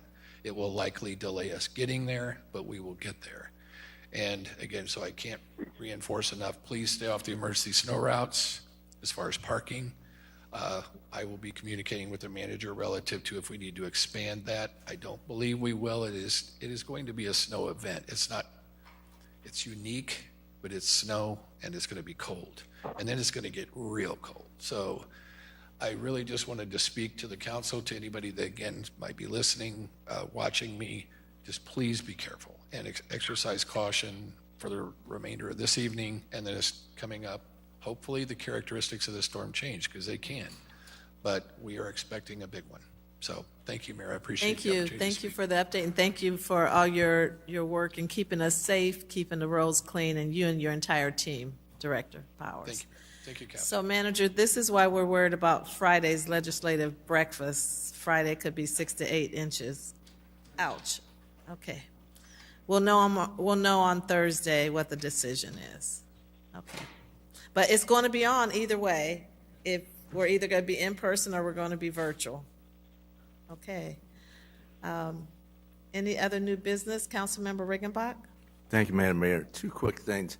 Director Doolin, I would like to get a little information on how the city of Peoria deals with little houses. I've had a number of people approach me about them recently, just doing a general inquiry. And if you could tell us if we have any policy in place, where they would be allowed, what other cities have done, if you could just get us a little information on little houses. And then, second of all, I received a phone call from Mr. Bullock's colleague at the Journal-Star asking me about victim advocacy program, if the city has anything like that. There was a shooting on in the East Bluff back in October, and a elderly woman and her daughter and granddaughter were coming out of their house and witnessed it. And the police responded appropriately. They did everything they were supposed to, secured the area. There was no harm done to this resident or her family, but they were clearly emotionally traumatized. And after talking with the chief, that's not something that we've had in Peoria in the past, but with our co-response model coming online here, I've asked him to talk about, or we've talked about that. And Chief, perhaps you want to just give us an update about the director coming on later this month, and that this is, in a roundabout way, the kind of thing that co-response model will be also dealing with, if I'm not mistaken. Yes, good evening. So as of January 22nd, the director for the social services unit will start. We have Carl Health has put out the opening for the social workers. So we're looking for those social workers in the applications. I don't know how many we've gotten up to this point. But starting January 22nd, we'll start the build out of the Wisconsin substation, get everything prepared, hire the social workers, and that's exactly what the social workers will be doing, is dealing with victims of crimes. It's going to be referred to as the Social Service Division. Is that what you? Services unit at this point. Okay. Yep. Thank you very much. And Yes, I sir. just wanted to express this publicly because this woman was, like I say, traumatized by it, reached out to the Journal-Star, so there might be some follow-up. So I just wanted my colleagues to know about this and that I did speak with her personally this afternoon. Thank you, Madam Mayor. Thank you. New business, Councilmember Sear. Thank you, Madam Mayor. Thank you, Madam Mayor, tonight, and Mr. Manager for a great discussion on STR. In the near future, I'd love to put on the agenda or just have a conversation amongst ourselves. I know STR is not the only solution, but no, when I look at what's happening in Peoria, I'm talking about positive things like the growth, the business growth with Maui Jim Caring and the Cancer Center and NFW and I mean there's going to be a lot of, and we have a group of people, business people that were here a few months ago, make a presentation about how to keep the talent in Peoria and how to attract talent in Peoria. I'd love to have a conversation with people. How are we going to generate labor for all these companies if it does happen, and also housing for all these people? So, I know STR is not the solution for all, but I mean, to me, I use STRs and I'm okay with them. So, anyway, maybe we can talk about that in the future. Any of my colleagues, if you have any ideas about all the growth that hopefully will happen in Peoria next few years, how are we going to get housing for hopefully all these new people coming to Peoria? Thank you very much. Welcome. Councilmember Gordon Young. I just wanted to follow up to Councilmember Regenbach's question. Remember, you have a mental health professional on the council. Call me. And we do have resources in this community, and we can talk offline. Good point. Councilmember Valpula. I know. Did you have a new business? Okay. All right, I think we're ready to move on. We are at citizens' opportunity to address the city council, and I believe we had one card. We have one. We have Jessamine or Jess Hill. Jess?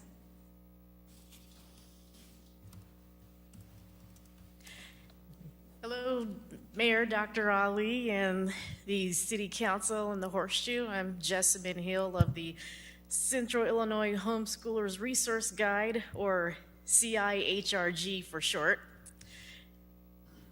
I'm here tonight to invite all of you, including those who are tuning in at home, to the Illinois Music Educators Association Conference, and that is in 2 weeks from today, January 24th to the 27th. I believe the first 3 days are for the educators and the students only, and Saturday the 27th of January is for the general public. There will be clinics, concerts, vendors, and companies, and universities that offer, I guess, music education and really cool marching bands and whatnot. They might even have recruiters from, say, Drum Corps International or some other organization for kids to get away from the summer, because there's more out there besides Peoria. You know, get out and explore. And So Jess, this is at the Peoria Civic Center? Yes, Civic Center. Thank you very much. And P.S., the new school year edition of my resource guide, I'm working on the rough draft right now, and I plan to secure some funds to get it printed and distributed before the beginning of the new school year. Wonderful. Thank you. You are welcome. Madam Clerk? We do not have an executive session, so we are at adjournment. Can I get a motion to adjourn, please? Moved by Councilmember Kelly, seconded by Councilmember Gordon Young. Please cast your ballots. Councilmember Valpula? Did he say something? Motion carries. Thank you for your service.